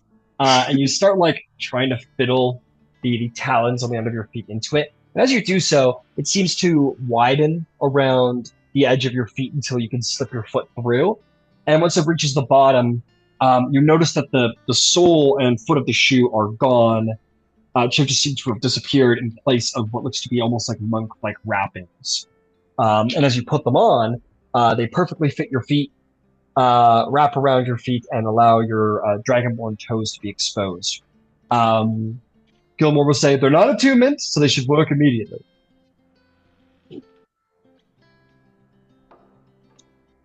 Interesting. Well, there's only one way to test it out. You're gonna have to fight. Oh. Ember, I seem to make a habit of challenging people. I don't want this to be a challenge. Would you please help me test the shoes? Sure. And without any warning whatsoever, Amber will try to haul off and hit her in the face. Okay, you see Ember. Luckily, Ember is not a monk or a fighter, and there's a little bit, especially for a monk, it's obvious he's about to deck you. Go ahead and both of you roll initiative. Drysrinn, your boots warn you to the danger. Roll me a d8 on top of your initiative. Let's go. Oh shit! Come on, Ember. Chill out, bro. Come on. It's gonna be so embarrassing. Okay, it's a 17 plus 6, and then plus 3 for my actual initiative. 17 plus 6. 23. Oh, plus 3. 23 plus 3. So, so that's even more impressive, actually.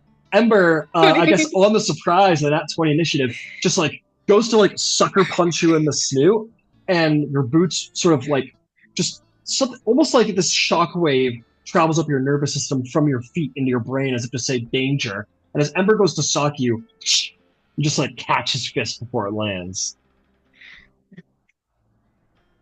This would be very useful to me. Yeah, that I'm not sure how much the dagger would be useful to me.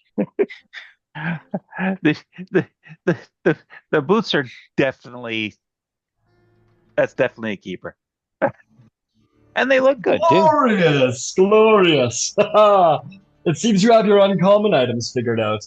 Now for the rare item. The dagger is a rare, but I understand if it's not completely your taste. I have other things in my shop, fear not. There's, of course, the cloak. But I can make some other suggestions. I know that you have probably a great deal of ground mobility. What's your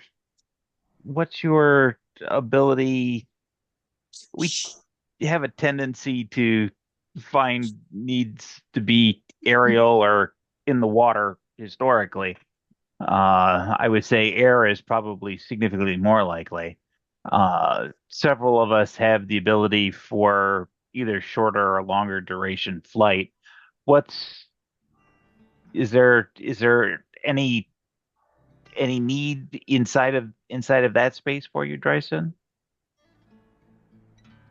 I have 10 minutes in the air once a day if I need it.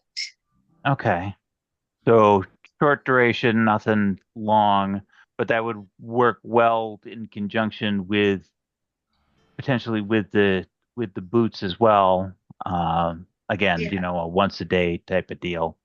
So probably because I know that Zarvog had a cloak that would let him fly, but it needed to be, dark and at night. And so we're probably good there. If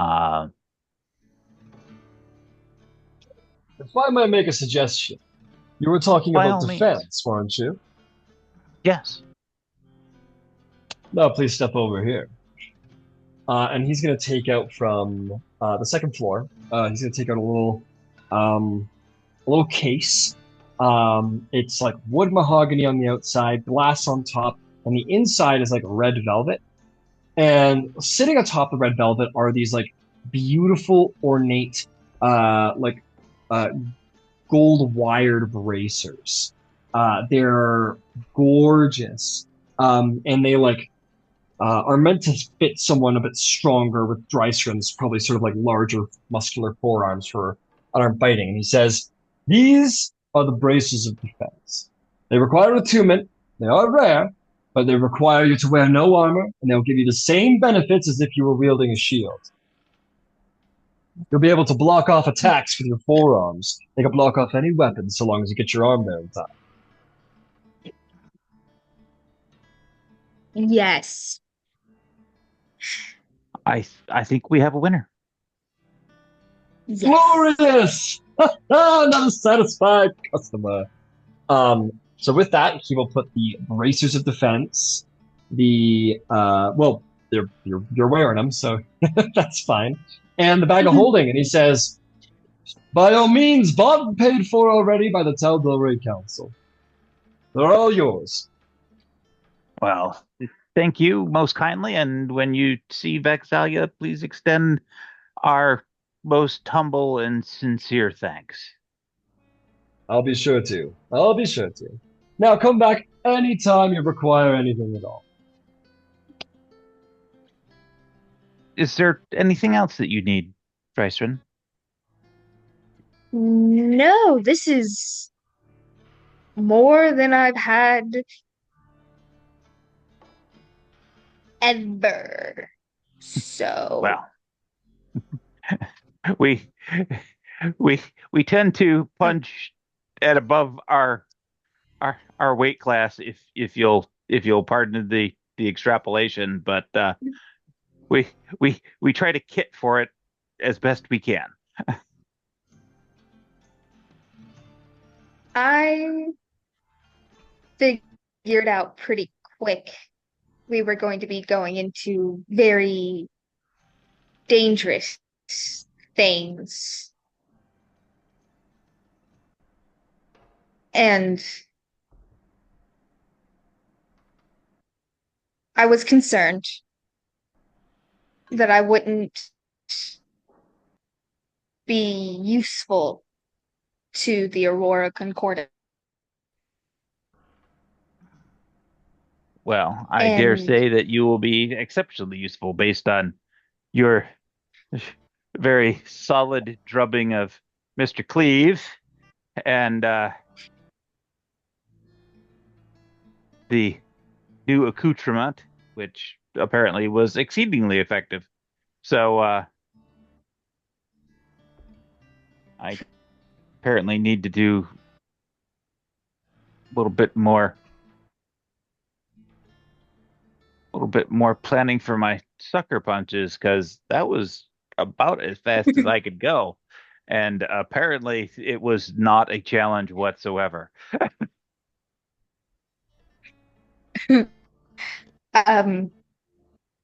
The boots helped, for sure. The boots helped. But well, if you're satisfied, is there anything else in Iman that you need to do? We're out and about. I have the carpet. We might as well go. No, this was it. Okay, we'll head back to the bastion, and you can get acclimatized to your gear, and we'll see what the day unfolds with. That sounds like a plan. Fantastic. So, Finch and Yvain, you two will approach the Andegard estate to visit family and fallen brothers, but not dead brothers, which is the key and great and important part. But we will end our session there. But next session, we will pick up with the Andegard estate. Everyone's had a good time. Drysrinn, you've been armed